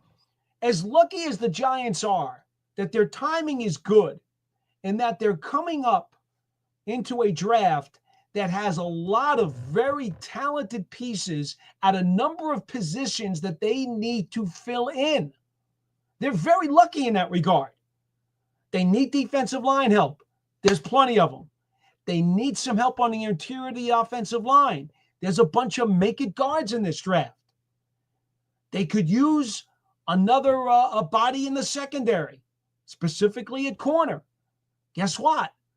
There are some make-it corners in this draft. They could use a power running back. There are power running backs in this draft. They could probably use another speed-burning wide receiver, too, to kind of throw them into the mix, into the room. Well, there are some of those, too. Every place where the Giants need to enhance their roster, okay, there are going to be guys in this draft that they're going to be able to get. There are tomatoes on the vine. I'm a paisan. You knew I had to go there, right? So that's the good news. The one tomato that's not on the vine is a bona fide blue chip franchise quarterback. That tomato does not exist on the vine this year. So what do? Do you pass on the other tomatoes? No. You eat as many as those ripe, juicy red tomatoes as you can get your hands on and fortify every other position on your team. And you worry about trying to pick one of those tomatoes at quarterback on the vine in 2026. Unless you believe that there's a project quarterback in this draft who is a green tomato on the vine, and you have some pretty good conviction that that green tomato is going to ripen. If you think Tyler Shuck is that guy, then by all means, I'm with you. You think Kyle McCord's that guy? I'm with you. You prefer Will Howard? If the Giants think that there's a green tomato on the vine at quarterback, I totally understand why they would take one on day 2. Possibly even the 4th round on day 3. If they think there's a green tomato on the vine and they believe in that green tomato, they should take him. Anthony DeCesar says, what's up, Paul? Are the Giants meeting with Abdul Carter tomorrow, as was reported in a few players? No, you mean papers, not players. You think he would take a physical tomorrow? Anthony, as I described a few minutes ago, there are some things I cannot address, I cannot confirm nor deny. I would suspect that any visit that he goes on, the team that would entertain him would insist on some type of physical because, after all, the medical checks on the combine revealed a stress issue in his foot.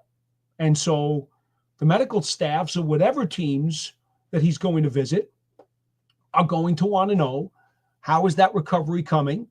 And if there's anything more that they need to be concerned about. They probably also want to take a look at that shoulder that he injured at the end of the season too. Christine says, I still like McFadden. Yeah, I like McFadden too. But if it turns out they get Abdul Carter, Christine, you got to find ways to get Abdul Carter on the field. And that's probably going to come at McFadden's expense. I'm sorry to say. And I like Micah McFadden. Good player. Been terrific value for the Giants. You know, coming from the middle of the draft, has improved every year. He's a productive player. Captain America says, we have a golden opportunity to have an elite defense quarterbacks will fear. That's exactly the point, Captain America. That's exactly the point. Mikey C, the G-men need to find a way to swap picks with New England and Jags, swap first-round pick and their second with G-men's third to move to the fifth pick. All right. Now, here's the problem with that. If you are going to do that, you run the risk of not getting Hunter, Carter, or Mason Graham. If you go down to the fifth pick, it is unlikely you're going to get one of the top 3 defensive players in this draft. It's just that simple. Mikey, do you really want to do that? That's a very hard pill to swallow. And as I say, that's why it would take a shopping cart load of picks for me to do it. And it would include next year's number 1 from some team so that I could bank it and potentially use it next year to trade up for a quarterback if I needed to do so. That would be the only logical strategy for me to move down. Anthony DeCesar says, Paul, can you explain again the best ways to play Carter on the field at the same time with Tibbs and Burns? Would Carter play some DN and middle linebacker in place of McFadden? He's a big upgrade over McFadden. All right, Anthony, I'll try to make this quick because it's it's a three-way deal. Number one, if Thibodeau's going to come out for 25% of the plays and Burns is going to come out for an additional 25% of the plays, that means there's 50% of the plays where Carter could be on the field with one or the other, right? In addition to that, if you want to get them on the field at the same time, okay, you have 2 ways you could do it. One way would be you take Carter and you put him on the field in place of Micah McFadden. Put him on the field, 3rd down, next to Bobby Okereke. And what you could do with Carter is you could blitz him up any of the gaps, okay? Or you could just sneak him right up along the end. Have him and Burns standing next to each other. Or having him and Thibodeau standing next to each other. And watch that offensive lineman who looks up from his 3-point stance and sees those 2 guys there and says to himself, oh boy. That's another way you could do it. Although, maybe it might be more fun if the offensive lineman looks up and goes, humana, humana, humana, humana, humana, like Ralph Cramden. Okay? For those of you who are Honeymooners fans. Then the other thing that you could do is you could go to an amoeba defense. Now, you remember Rex Ryan, when he was with the Baltimore Ravens, used to run an amoeba defense quite often. And that is, he would only have maybe one guy with his hand in the dirt. In this case, it would be Dexter Lawrence. Dexter would be the nose tackle. I'd put him down with his hand in the dirt. Then you could put as many as maybe 4 other guys standing up on the line of scrimmage. And they don't declare themselves as to what they're going to do. And they're just standing there and they're kind of mulling around. And this way, you cause a lot of confusion because let's say, oh, I don't know. Let's say you have Carter, Thibodeau, Burns. You want to stand. You want to have Dexter with his hand in the dirt. And I don't know if you wanted to put another guy with his hand down. Maybe you got Nacho. Well, maybe Nacho stands up too. Anyway, you confuse the quarterback that way with his pre-snap read. So you play the amoeba defense, and now they have no idea which one of those guys is either going to drop out and fake the pass rush because they're going to drop out, or they're going to hold the line, and which guys are actually going to be coming on the pass rush. Multiple ways. But those are just a couple of examples. And you heard me talk to Steve Jones earlier tonight, the play-by-play guy for the Penn State Nittany Lions. When I went through this with him, he said, that's the kind of stuff that Penn State was doing with him. So getting him on the field with Thibodeau and Burns is not that hard to do. Thanks for the question, Anthony. Again, for those of you joining us late, Steve Jones, Penn State play-by-play gentleman, was on the first 25 minutes of the program and went through everything you need to know about Abdul Carter. Quiet Riot says, loves him and Jacobs. Well, that, of course, was he was talking about Ahmad Bradshaw. K. Saint says, I like McFadden, too. We need the best 11 on the field, and he's the odd man out to me, but that's up to Shane Bowen to figure out. That is true. That is true. Christine says, agreed. And she thanks Patricia Traynor very much. And she is the brains behind the technology that runs this particular program. So I thank Patricia as well. Christine wants to know, is there any way I can call without StreamYard? I have a TBI. Okay. Well, it would not surprise any of you. It would not surprise any of you to know that I have no idea what TBI is. But if Patty can help out Christine, that would be great. Christine, it's fine. If you just want to do the chat, that's okay. I love taking calls, but this is okay. Scott says, would love to use the video chat, but I'm out here in a sticks in Connecticut, and the internet is terrible. But look forward to talking to you through the chat every week. Scott, I understand. Believe me, I get it. You know what's funny? You mentioned the sticks in Connecticut. You know, when I was growing up, there was the blackout rule down here in New York City. The Giants were always on WCBS Channel 2 in New York. And home games were not allowed to be televised. So, because the whole idea was, right, the NFL used to think that, well, you're going to lose ticket sales if you let the home games be televised in your regional market. So what many of our younger fans probably don't remember and don't know, but you can read up on this, it's certainly in the history books. So the Giants, whenever they were home at Yankee Stadium, the games would not be on WCBS Channel 2. We would wind up getting the Dallas Cowboys game or the Washington Redskins game or the Philadelphia Eagles game.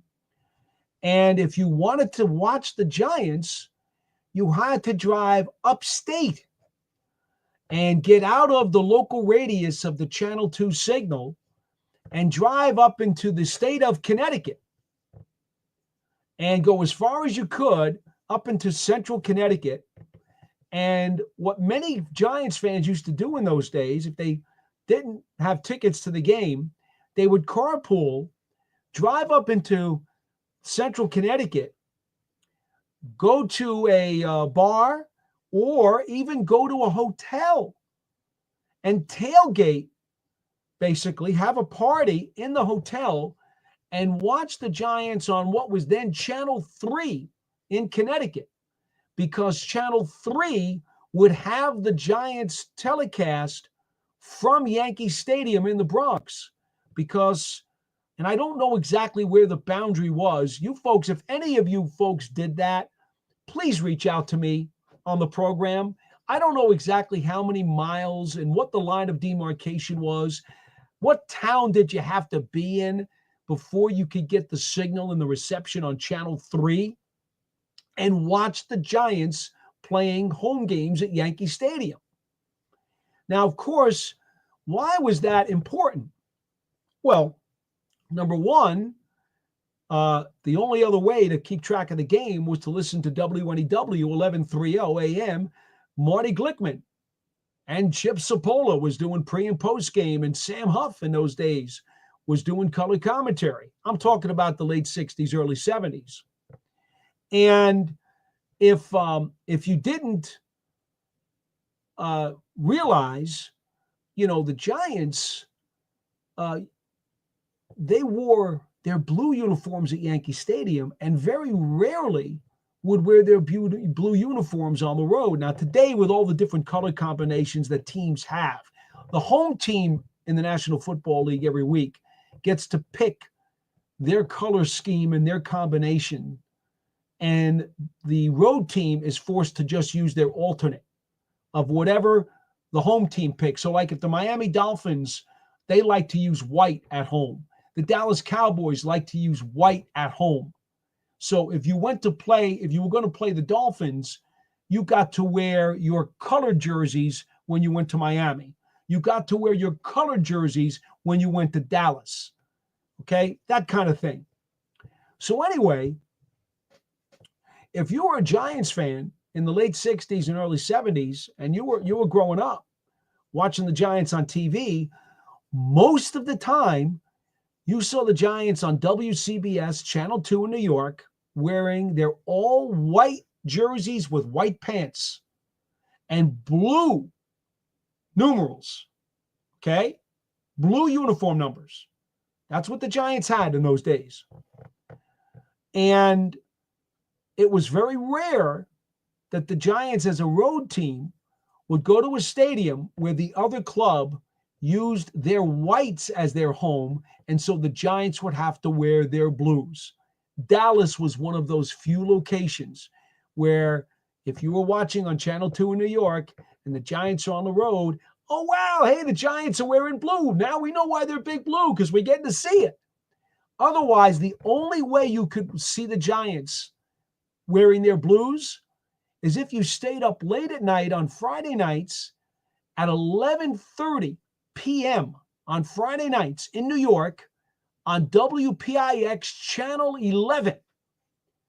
And they had a show called This Week in Football, co-hosted by Pat Summerall and the late Tom Brookshire, who at that time, they were the lead TV crew on Channel 2, WCBS in New York. Well, WCBS was national, but Channel 2 was the local affiliate.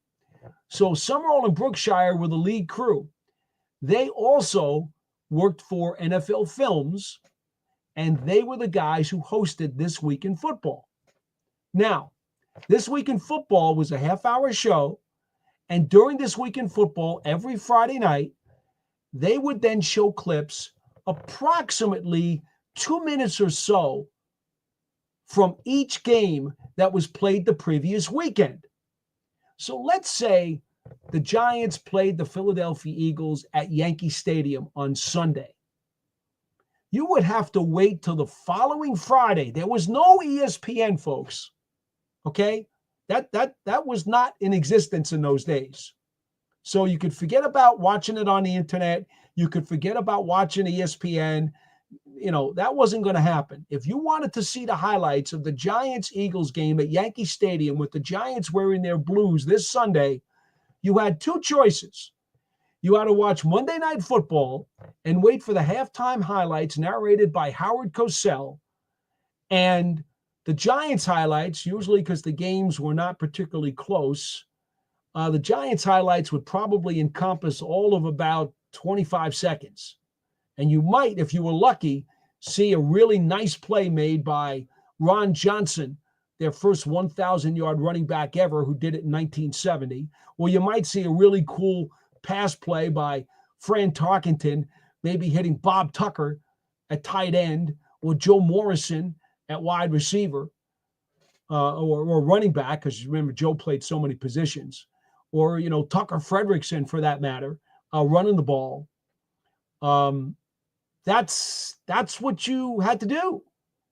You got to watch the Monday Night Football highlights and hope that the Giants were going to have a good play in the clips. Or you waited till the following Friday and waited for Brookshire and Summerall to do their little 2-minute narration of each of the games. And that's where you got to see the NFL film clips from the Giants at Yankee Stadium wearing their blue uniforms. So, Scott, thank you for allowing me to reminisce, because you're talking about Connecticut, the sticks of Connecticut, and that just led me to that story. And I'm sorry if I bored any of you with that, but I have a hunch a lot of you probably are smiling because you remember those days very well. And maybe, again, some of you went up to Connecticut to watch those games on Channel 3 in Connecticut. And then a bunch of young folks who have absolutely no idea what I'm talking about. Now do you know how tough it was to be a fan in those days? You guys have it so easy nowadays. Oh, maybe not so much now with these streaming services who keep, grabbing games off of free television. That's not exactly a pleasure. Aiden Fink says, can confirm I remember you making that comment about free agency dictating the draft numerous times on this program and BBKL. That is true, Aiden. Thank you for confirming. I know what I said. And so far, the Giants quarterback situation has played out blueprint-wise. I didn't necessarily have the right names. As I say, I didn't think they'd go to the top tier right away, and they wound up going to the top tier. But the way it's played out is the way that I thought it would. Captain America. We have so many holes to fill. We have to get some elite players. They can play right now. You're right, Captain. Scott Young says, Paul, you did nail it, saying the Giants should go quarterback in free agency. You did say that. Great call on your behalf. Well, thank you, Scott. Appreciate it. I feel a little compelled. I'm sorry. I know I was on my soapbox earlier when we discussed that, but I've almost felt like I had to be, because there was so many. I was so in the minority when I said that, and I caught so much heat for it. And the mass media and a lot of fans, like they thought I had three heads. And now I see they're all coming around, hopping on the caboose on the back end of the train. I just find it funny, that's all. And it's like all of a sudden they came up with this revelation. Oh, the Giants should take Travis Hunter, or they should take Abdul Carter. Really? That's a revelation to you? Wow. Captain America says, it's an easy choice for the Giants, Hunter or Carter. It's a good problem to have. Sure is. Christine says, love Hunter and Carter. X-Man 0071, what's up, Paul? Always one of the best Giants streams. Well, thank you so much. I appreciate the kind comments. Thank you. You're awfully kind. Christine says, I'm good on Williams. She likes Ty Williams out of Ohio State. So do I. C-Mac, the cable guy, Jimmy G was never an option. No, it turned out he wasn't, because not only were they shopping on tier 1, not tier 2. That was where I was wrong. Okay? I was shopping on tier 2. The Giants were shocking the world, and they were shopping on tier 1. Jimmy G wound up re-signing with the Rams very quickly, I might add. So, no, he was never going to be an option, as it turned out. Again, I never told you that would be their option. I told you he would be my option. I thought that made a lot of sense if you were going to shop on tier 2, which is what I was doing. Captain America would draft an offensive tackle and an offensive guard, or you just draft one of those positions? Captain, I'm drafting one. There are a lot of tackles in this draft who could potentially wind up moving inside the guard. So, I'd be fine taking one of those guys if that's what you want to do. I think for me, if you're going to wind up taking an offensive lineman on day 2, let's say, right? Let me look at some of my notes here. you know, it's just a lot easier. It's a lot easier, I think, to get a guy who projects to guard and can be a starting caliber guard. Because the tackles, there's really, there's Campbell, there's Membo, there's Banks, there's Simmons, there's Connerly. I mean, Simmons, a lot of people think, and again, he's more of a guard, but he showed he could play tackle, and I think that versatility enhances his value. But outside of those guys, and quite frankly, by the middle of the second round, those tackles are going to be gone. And now you're going to be looking at a much lower class. You could still get perhaps Simmons was hurt. It was Donovan Jackson who moved out. I'm looking at the two names here, the two Ohio State guys, and I'm getting them confused. My apologies, folks. It was Donovan Jackson who moved out. It was Simmons who got hurt. Donovan Jackson had to move out to tackle. I apologize. I'm surprised one of you guys didn't catch me on that one. But thank you for allowing me to rehash this. And you've done as many players as I've had in the last 3 months. I've crammed like a maniac since the combine. And believe me, a lot of this stuff runs together. I don't know how the guys who do the draft guru work all year long, I don't know how they keep 300 and 400 players separated in their minds all the time, so that whenever you have these guys to talk to, they immediately have recall and they can separate every single one of these guys like with individual walls. It's amazing to me. I don't do draft work for a living. It just happens to be a small segment of what I do because I'm more concerned about, what I do specifically with the Giants and with the NFL. And then the FCS college games that I do, of which very few of those guys are going to be premier draft prospects. So I'm amazed at how they do that. The Dane Bruglers of the world are absolutely amazing. I think they're born on another planet. These guys have alien capabilities to be able to do what they do. I don't pretend to be even a fraction of what those guys are. But anyway, the point being, the Miles Fraziers, the Wyatt Millums of the world, the Tate Ratledges of the world, you probably got a better chance of getting one of those interior linemen than you do getting one of the tackles. All right, Christine says go offensive guard. Yeah. X-Man says, I completely agree, Paul. This draft is loaded with defensive tackle, defensive end, linebacker players. Probably need to have players in the system so there is no lapse. C-Mac the cable guy. Nobody is mocking Graham to the Giants at 3. Well, because he's currently, most people seem to believe the Patriots will take Will Campbell, and then Graham is going to go to the Jaguars at 5. Okay? That's the problem. The most common perception is that Marcus Graham is going to the Jaguars at 5. I don't like the Giants' chances if they were to trade with Jacksonville, because that means you're 5. And if, Mason Graham is one of the top 3 players in this draft, plus you have to go one off for the quarterback, Cam Ward, well, that's 4 players. If people go by the board plus Cam Ward, you're not getting Mason Graham at 5. Captain America says, I'm always for building the trenches till you get it right. Okay. Christine says, trenches.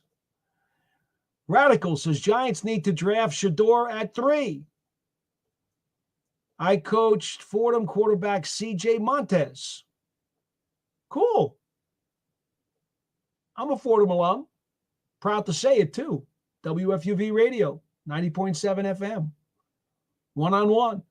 Saturday nights and Sunday nights. We were on from 11 p.m. till 2 a.m. in the morning, when all there was back in those days was Arthur George Rush Jr. Sports Talk, 77 WABC. There was that. And then, of course, you had WFAN then came into play, 66 at the time. Actually, originally it was 1050, right? And then it became 66. Captain America, we're only as good as our backups. Christine says, I'm with Paul about my cousin at Penn State. Sean Jackson. Good evening, Paul. I missed the early parts of your show tonight. Can you describe the general atmosphere and energy of the Giants' 30 visits around the facility under the Shane regime without specifics? I don't really know how I can answer that. The players come in. They're excited about being part of a NFL draft process, and they get to sit down with various people within the organization. But this is something that goes on with every team. So let me just be general about this. I won't necessarily specifically speak to the Giants, but the player will come in from the airport. Obviously, they could ask him to take a physical, and then he can meet with the medical team, the front office, the scouts, the coaches, the position coaches, all of the relevant people, the strength and conditioning coaches, all of the relevant people in the building. And those conversations can take hours. They can even sit a guy down in one of the players' rooms, the positional players' rooms, and show the guy film and tape and break down tape with him. That's the kind of stuff that goes on. Technically, I believe, and I'm not 100% sure about this. So again, I admit to you guys, if I'm not sure or I can't say, I think they have the right to ask the player if he'll do a workout. But I don't believe on these visits that most of the players do. Again, I could be wrong on that. Maybe they don't have the right to ask for a workout, because very rarely have I heard of a player doing one. So whether or not it's preferred or it's required or it's not required, I'm not sure of the specifics of the rules. Okay? There were just so many rules in the NFL, some of which I agree with, some of which I don't. So I can't say 100% for sure if they're allowed to ask for a workout or if it's up to the player if he's willing to do the workout. But that's what happens. So the guy comes in usually the night before. They'll sometimes the night before, they'll go to dinner with the coaches. Then the next day, they'll go through all the things that I just talked about. Or sometimes they'll come in that morning and they'll go through all the things I just talked about. And then they'll go back to the airport and they're on their way and they go home. That's how it goes. They spend most of the time, either in meetings, looking at film, having interviews and conversations, or, being worked over by the trainers. It's exciting for them, I suppose, because they're part of the draft process. This is all part of gearing up for your professional career. So I'm sure for them, it's probably very exciting. At the same time, I wouldn't be surprised if some guys find it boring. Isaac Moore says, Paul, what's up, my guy? Do you think the Giants will take Shador if he's there? I think it's 50-50. Well, I've told you, if it's me, it's 0%. I don't think it's much higher for the Giants to do it. I think it's a very, very tiny percentage. I don't think they will. Again, I wouldn't. I don't think they will, but I don't like to get into those predictions. I don't think it's appropriate when the scouting staff, the personnel department, the front office, they have spent infinite amounts of money, blood, sweat, and tears to do what they do. As I said earlier today on Big Blue Kickoff Live, I fully respect what the organization does and the research that they do when they vet out a player. It is their responsibility to ownership, to everyone in the building, and to every fan out there of the team to pick the guy that they have conviction in. It's not about what you like, what I like, what the writers like, what the TV guys like. It's not about what anybody likes. It's about their research and their belief that they're making the right selection, that that player's abilities are going to do everything possible to help that team win. So I respect the process to the infinite degree. If the Giants believe in that draft room, if they all believe in that draft room, slamming their fist on the table and saying Shedeur Sanders is going to be the next franchise quarterback, he's got to be the pick at number 3, then you know what? The Giants should take him. Anybody that they have full conviction in, they have to take him. They're obligated to. I don't have to like the pick because we all are allowed to have an opinion. But I respect the pick because I respect the process. That's the difference. You don't have to like it, but you can respect it. I don't happen to like broccoli, but I respect the fact that broccoli is very healthy for you. It's got great nutrients. And every doctor will tell you it's probably a good idea to eat broccoli as often as you can. Well, I respect it. I'm sure the evidence is clear. I don't happen to like broccoli. So you know what? I don't put broccoli on my plate. Ever. C-Mac the cable guy. If we get Hunter, let him play wide receiver and scare OCs out of their mind. I think he would get a package as the 4th receiver in the playbook. And however many times that the Giants would use 4 or 5 receiver sets, I think you would see Travis Hunter out there. And I think there's an opportunity for him as a rookie to maybe even get on the field more as a receiver than as a defensive back if a Debo and Banks hold down the boundary corner spots sufficiently to keep Hunter off the field as a boundary corner. Momo 424 says draft Sanders at 3. Isaac Moore says, I personally think Shedeur is their goods. He fits perfectly with the Giants culture. Radical says no running back before 5th round. And again, Radical, I understand. That's why I'm offering you Mullings from Michigan, probably in the 6th. Running backs, they're so plentiful.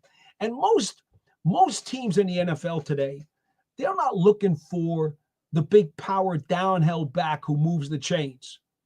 That's not what they're looking for. Most people want the versatility, they want the speed, they want the hands. That's what they want at running back. So you're going to be able to get a downhill guy, a hammer. You're going to be able to get one of those guys later. Radical says Sanders has that NFL pedigree. Oh, there's no question. That's a fact, right? Deion Sanders, one of the greatest players of all time. He's in the Hall of Fame. That's his dad. He has pedigree. No one's doubting that. Momo 424 says Scatterboo in the 3rd round is a horrific pick. I think it's a little rich for him, Momo. I'm a Scatterboo guy. Now, at 99, at the bottom of the 3rd round, that's probably the only place where I would hesitate and think about it. I don't think that I would do it unless there was quite a run on running backs earlier in the 3rd and all of a sudden you felt like you had to get one. But I'm inclined to agree with you, Momo. I really am. Because if I could get Ollie Gordon later on, or I could get Mullings later on, then I've got my hammer in the running back room. I don't have to get Scatterboo. Now, if somebody out there, let's say the Steelers, really want a pounding back because we know that they're in a little bit of flux right now as they kind of make some overhauls on their roster, especially offensively. They might decide that they need to have Scatterboo in the third round. So I don't think it's a horrific pick, depending upon your situation, what your scheme is, how you're going to use him, how much you would emphasize that style of back. No, he would not be a horrific pick. Although for the Giants, I would say I prefer a hammer in the running back room. I'm not so sure the Giants feel that that's a critical need. So for the Giants, they probably would rather be with the rest of the league and get more of a speed guy. If I had to predict what they would want, I suspect they would. That's why I don't like to get into that. But I suspect that they would. Personally, I want a hammer in the running back room. Captain America says it's a no-brainer, Hunter or Carter. Absolutely. Let's see. X-Man 0071. And by the way, folks, we're already over 2 hours on the program, and we're nearing 1,000 live look-ins on the show. That's awesome. I'm going to try to take this sucker another half hour. I want to try to get it down to the bottom of the hour for you folks, as long as we can hit that 1,000 live look-in mark. That's the goal for tonight. Let's get it over 1,000. X-Man 0071. Round 1, Hunter or Carter. Okay. Round 2, DT, OT, or quarterback. Round 3, quarterback or OT. Round 3, running back. Depending on who we draft first, we'll decide the next 3 rounds. Go Giants. X-Man, you've heard me many times on the show, all the shows. I believe you have to draft with the best player available with the value board, but that you want it to match up with your need. So when I talked earlier about potential players and positions that you might want in those rounds, that's based on the fact that I believe there's going to be fruit to pick at those positions. I think the grades of the players, for instance, at defensive tackle, there's going to be plenty of defensive tackles with a high second round grade when the Giants pick. It also happens to be a need. That's why it's a really good fit for them there. Same thing with the guard. If you're going to take an interior offensive lineman, there are interior offensive linemen with make it grades in the third round.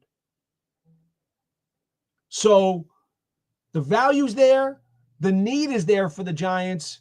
That would be a good spot to try to take one. This all goes back to that whole thing about the running backs where earlier, just a minute ago, we had a viewer suggest Scatterboo would be a little high for the third. Well, there's a chunk of running backs available, right? And most of them are of the majority of characteristics that teams are going to want. Scatterboo is a bulldozer. He's a hammer. He's an anvil. Most teams don't have a strong desire for one of those guys. That's kind of like why I'm talking about Mullings from Michigan.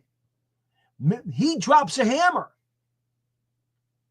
And because he only had 1 year of starting production with the Wolverines, chances are he's going to fall like a sledgehammer. And you could probably get him in the 6th round. So I want to make something clear. While we're having this conversation about maybe some guys who might be there in certain rounds and in certain positions, I'm not having that conversation as much position-based as I'm talking about, well, the value of the players available at those positions that the Giants need probably will fall into the area where they're picking in each of the rounds. You see, you got to kind of connect those strands of the spider web to make the web hold up. Scott Young says, boy, and I am almost an hour behind on these chats. Woo!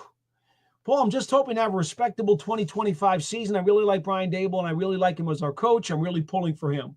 I think a lot of people feel that way, Scott. Sean Jackson says, besides Neighbors, which Shane drafted player or players will show the most significant improvements this upcoming season? Also, which of Shane's players could potentially let us down this season? Well, look, they need a breakout year out of Jalen Hyatt. This is not a secret. It's his third pro season. It is time to hit the switch. It is time to hit the button. It is time to put your foot on the gas. I am a big Jalen Hyatt fan. I like the person. I like the player. I think there's a lot of ups there. But it's been 2 years, and for whatever the reason, and it's one of the big mysteries of my career, he has not done very much. And he was a third-round pick. They need him to break out. That's one of the reasons I'm saying for the depth chart, at some point, try to add another speedy receiver. You want competition. You want to push Hyatt. Because competition, in most cases, certainly in a desired effect, will make guys better. Let's see what the Giants can do to flick the switch on Jalen Hyatt and make him a big-time threat. Could you imagine if the Giants get Hunter? They could have a 4-wide package of Slayton, Hunter, Neighbors, Wan'Dale Robinson. And then if they were totally empty and decided to have 5 wides, 5 guys going out, Theo Johnson. Just saying. Boy, that's pretty good, right? You're going to get some yards, going to get some points with that chapter in your playbook. Which guy could potentially let us down this season? Well, let's make it clear. Evan Neal has been sidetracked, has not reached his potential yet. He also needs to break out. Joe Shane has said they're going to cross-train him at guard, and Neal's representative said whatever the team needs him to do, he'll do. So you need a healthy Evan Neal to break out and have a nice season. That would really help too. We mentioned Hyatt. Kayvon Thibodeau had wrist surgery last year. It cost him over a month of the season, and he was not the player that he was the year before when he had 11.5 sacks. I suggest that I would pick up his 5th-year option, which would then carry him through the 2026 season. Whether or not Abdul Carter is here, it is important for the Giants to get a big year out of Kayvon Thibodeau. He needs to do this year what he did in 2023 when he had 11.5 sacks and a couple of forced fumbles and was very disruptive. I'm still on board with Thibodeau. I wanted him badly in the draft, and I'm still on board with him. And I know he's been hurt. He had the MCL that really impacted the first half of his rookie season. I get that. He had the broken wrist that cost him a third of last season. I get that. Let's see if Kayvon Thibodeau can have a healthy 2025 and kick some butts on the football field. That would be real sweet. Scott Young, I've watched a lot of film on Sanders, and I did notice a lot of his throws, Travis Hunter had to come back and get the ball. That's what I was talking about before, Scott. There's no doubt. Isaac Moore says, like Coach Gene says, take the best available player for you or your team. Well, the best available players in this draft are Travis Hunter and Abdul Carter. And third, Mason Graham. Yeah, I agree. Best player available. Yep. Captain America, you're not pass up left tackle for Bridgewater. You're not passing up left tackle for Bridgewater. I'm not sure I know exactly what he means. Isaac Moore says Milroe is the green tomato. He's got size and athleticism. You can't teach that. Aiden Fink says, thanks for the history lesson, Paul. I could never relate. Scott Young says, here we go. WFSB Channel 3 out of Hartford, Connecticut is where we could watch the Giants in Connecticut. Yeah, so you had to go all the way up to Hartford, right? Was that the most southern tip of the coverage area of Channel 3 where you could get the Giants? And remember, in those days, folks, and for all of you young folks, there was no streaming. There was no DirecTV or Dish TV. There was no Fios. There was no Spectrum. There was no Optimum. There was no whatever else. It was antennas, rapid ear antennas on your den or living room television, okay? Or if you were lucky enough, you had maybe an antenna that was installed inside your attic, an indoor antenna, or you had an antenna on top of your roof.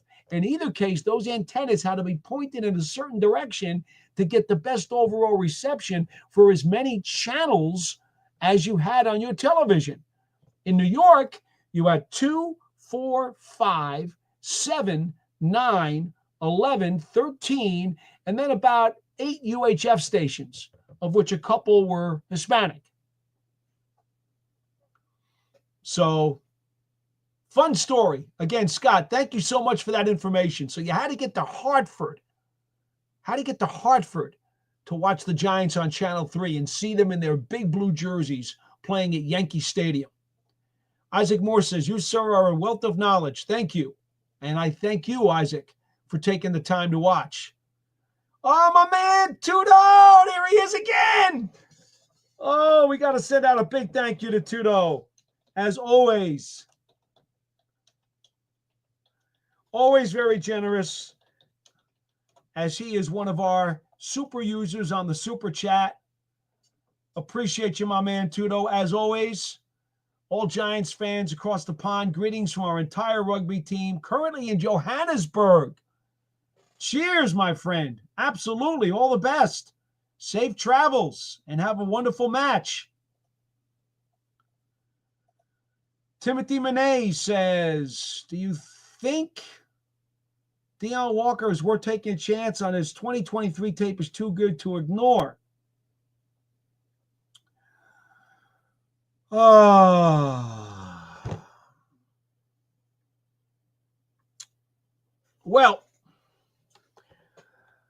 is that are we talking about the same guy? That's the one thing I'm not sure about now. There's a lot of Walkers in football. Are we talking about the Walker who just played for the Bears?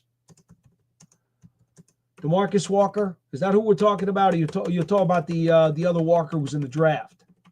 Because the Walker who was with the Bears had a nice season when he had 7 sacks a few years ago for Tennessee when he was playing for defensive coordinator Shane Bowen. And the interesting part about him is that he had 7 sacks in his 1 year in Tennessee. All 7 sacks came as a 6 of the sacks came as a 3-technique defensive tackle. 1 sack came as a nose tackle, but they were playing a stand-up linebacker in one of the gaps. So it was still a 4-man front. Very interesting. 6 of his sacks came as a 3-technique defensive tackle that year. So I find that very interesting.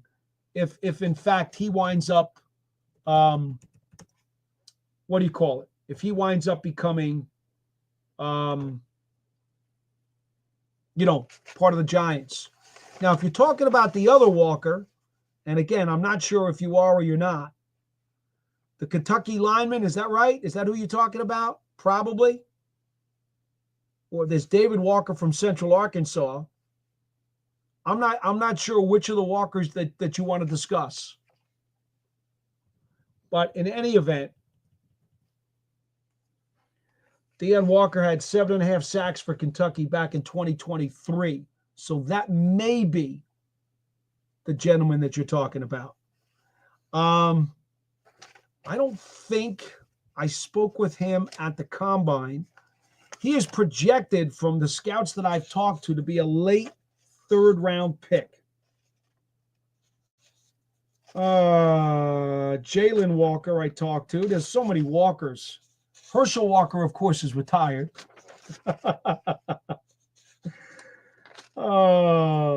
See, this is what I'm talking about.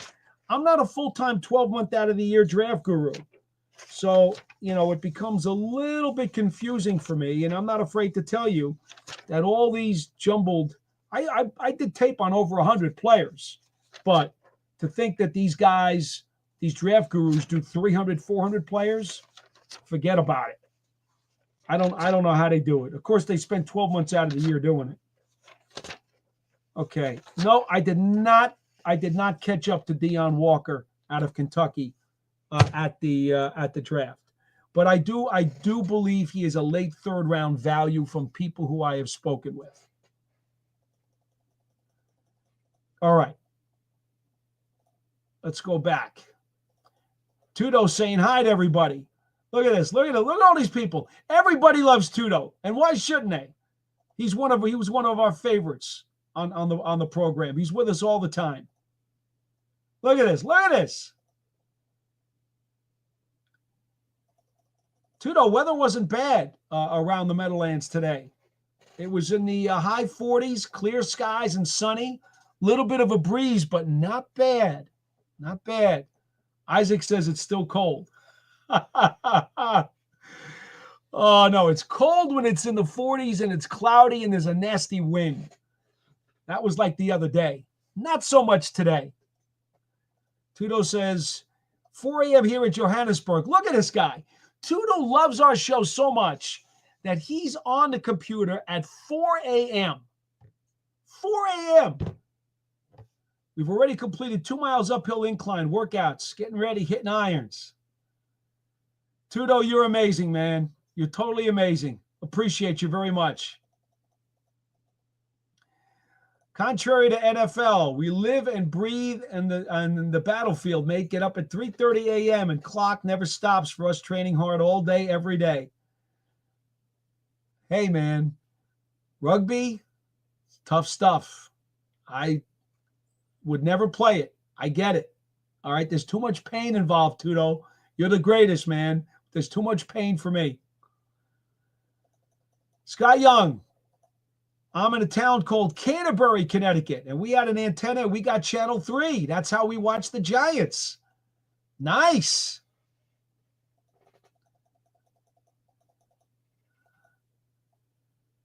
Okay, and Mr. C says, Paulie, what's a good power back that could be available on day 3? I mentioned him before, and that is my man Mullings, Kalel Mullings from the University of Michigan. He is going to be there, I believe, in the 6th round. And I wrote down, let me see what I wrote down for him, because I just did tape on him the other day. I reviewed his tape. And what did I write down for him? This guy made me feel good. Ex-linebacker, okay? They call him the Mulldozer. Kalel Mullings, the Mulldozer, 6'2", 233, runs angry, high motor, has a powerful, sturdy frame. Now, he's a bit raw because he only had 1 year as a starter with Michigan this past year, does not have a lot of jukes, and does not have great long speed. But you know what? If you want a hammer, if you want an anvil, if you want a ton of bricks or a piece of cinder block, that's a guy. Kalel Mullings. There's your guy, Mr. C. University of Michigan. I'm thinking 6th round. I don't think there's a lot of want for that style of running back in today's game. He's more of a throwback kind of guy. I'd love to see him in my running back room any day of the week. He says, need to get back to New York Giant power football. Well, I'm with you, Mr. C. I'm with you. That's how I feel. It's exactly how I feel.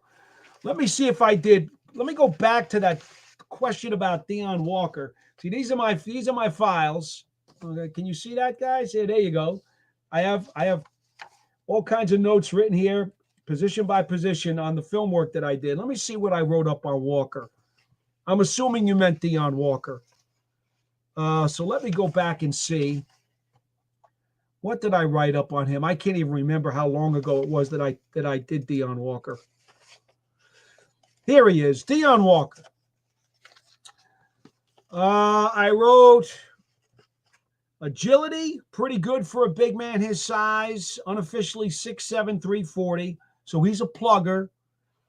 Has counter moves, obviously frame and length. Did play high, which caused him sometimes to get thrown off balance against blockers, and did have some stamina issues, which shouldn't be a surprise. So let me just see. I forget now who asked me about Walker. I'm sorry. Let me just go back. And, I can't find who was asking me about Deion Walker. Oh, shoot. Well, anyway, I'm sorry. That was my take on Walker. I hope you're still on. If you would ask me about him, I hope you're still on. Let me go. I'm looking. I can't. Oh, it was Timothy. It was Timothy Minays who asked me about Deion Walker. So that's my take on Walker from what I looked at, the cut-ups that I looked at of him. All I can tell you is this. If you're taking him, right, that means you can put him in short yardage next to Dexter Lawrence. It also means that when Dexter Lawrence has to come out of the game for some possessions because he's gassed, you could put a Deion Walker in because that's what he is. He's a plugger. You know, the more I'm thinking about it, the more I think that he reminded me more of a Snacks Harrison type. You know, he's not more necessarily, going to get you a lot of pass rush in the NFL. At least I don't think so. He's more of a plugger. He's a nose tackle. All right, let me go back down here and see if there's anybody else. Thago Miser, YouTube 235. Stop with excuses for Burns being mediocre. Well, he was an alternate selection to the Pro Bowl. So your definition of mediocre obviously does not jive with Webster's dictionary. Scott Young. I'd really like the Giants to try a taller receiver. We seem to have a lot of smaller type receivers. Somebody in the 6'4" range would be outstanding. All right, now, don't forget about Bryce Ford Wheaton. Oh! And Thago Miser comes right back and says, this could be Bryce Ford Wheaton's year. See? So even if you don't know a lot about defense, you know a lot about offense, Thago Miser. That's a good call. I'm a big Bryce Ford Wheaton guy. I like him very much. Coming off an ACL last year, turned out to be a really good special teams coverage guy. Now, it remains to be seen, can he get all of his speed and flexibility back that would allow him to inject himself into the wide receiver conversation? I don't know the answer to that. I hope so, because I really like him. Now, in terms of the wide receivers, I want to just go back. They did, I believe, Humphrey. I want to just go back and double check this. And again, he's not a speed guy, but he's got height. Problem is, he's not a height speed guy. He's just a height guy. Okay, Bryce Ford Wheaton, they were actually listing Bryce Ford Wheaton at 6'3".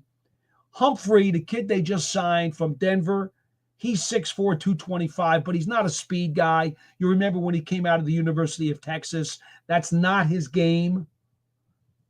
And those right now are the two tallest receivers on the Giants roster, Bryce Ford Wheaton and little Jordan Humphrey. Yes. Now, you know what? Let me see here. Oh, where was my, hold on, I got another piece of paperwork. Let me get you somebody here, Scott. You want a suggestion for a later round? Troy Horton, 6'2", estimated at 4'5".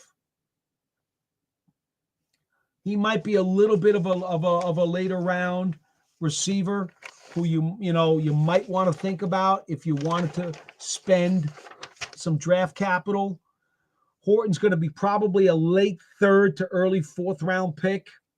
He's got some size. He's got some length. He's got pretty good speed. He's not a burner, but he's got good speed. At least the 4.5 is what I saw originally. Let me see what he clocked in at the combine.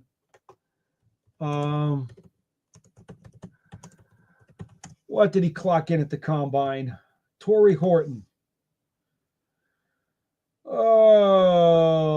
Torrey Horton from Colorado State clocked in at 4.41. So we did clock in higher than the estimated time going into the combine. Clocked in at 4.41. And they're giving his measurement at 6'2.5", 196 pounds. I do like him. In fact, what did I write about him when I looked at his video? Let me give you a quick check on Horton. Let's see. What did I write about Horton? Nope. Wait a minute. I did not write notes on Horton. I remember talking to somebody about him though, and he's certainly got to make it grade. Like I said, late third round, early fourth round, I believe. So he would be of some interest. I did not write him up though specifically. I apologize. Yeah, Mr. C was just talking about little Jordan Humphrey at 6'4". Right. Him and Ford Wheaton are the two tallest receivers currently on the Giants roster. All right, folks. Just as a recap, if you want to go back into the archive, the first 25 minutes of our show, we were so grateful to have Penn State Nittany Lions radio play-by-play man, Steve Jones, came on our show and gave us a complete diagnostic and lowdown on Abdul Carter. Had some good stuff to say about Warren as well, the tight end, but tremendous information about Abdul Carter. One of the things that he said was that it was his opinion that whatever foot thing that they discovered at the combine, the stress reaction, he thinks it occurred after the season. He doesn't remember any issue about it during the course of the season, and he watched every practice. So I thought that was rather interesting. So we appreciate Steve Jones for coming on tonight to share all of his information about Abdul Carter. Clearly, he's going to be one of the top players picked in this year's NFL draft. Whether or not he's there for the Giants, whether or not his medicals impact the Giants' decision on him, well, this all remains to be seen, but we tried to give you folks some serious information tonight that you could digest as you think about what the Giants might want to do.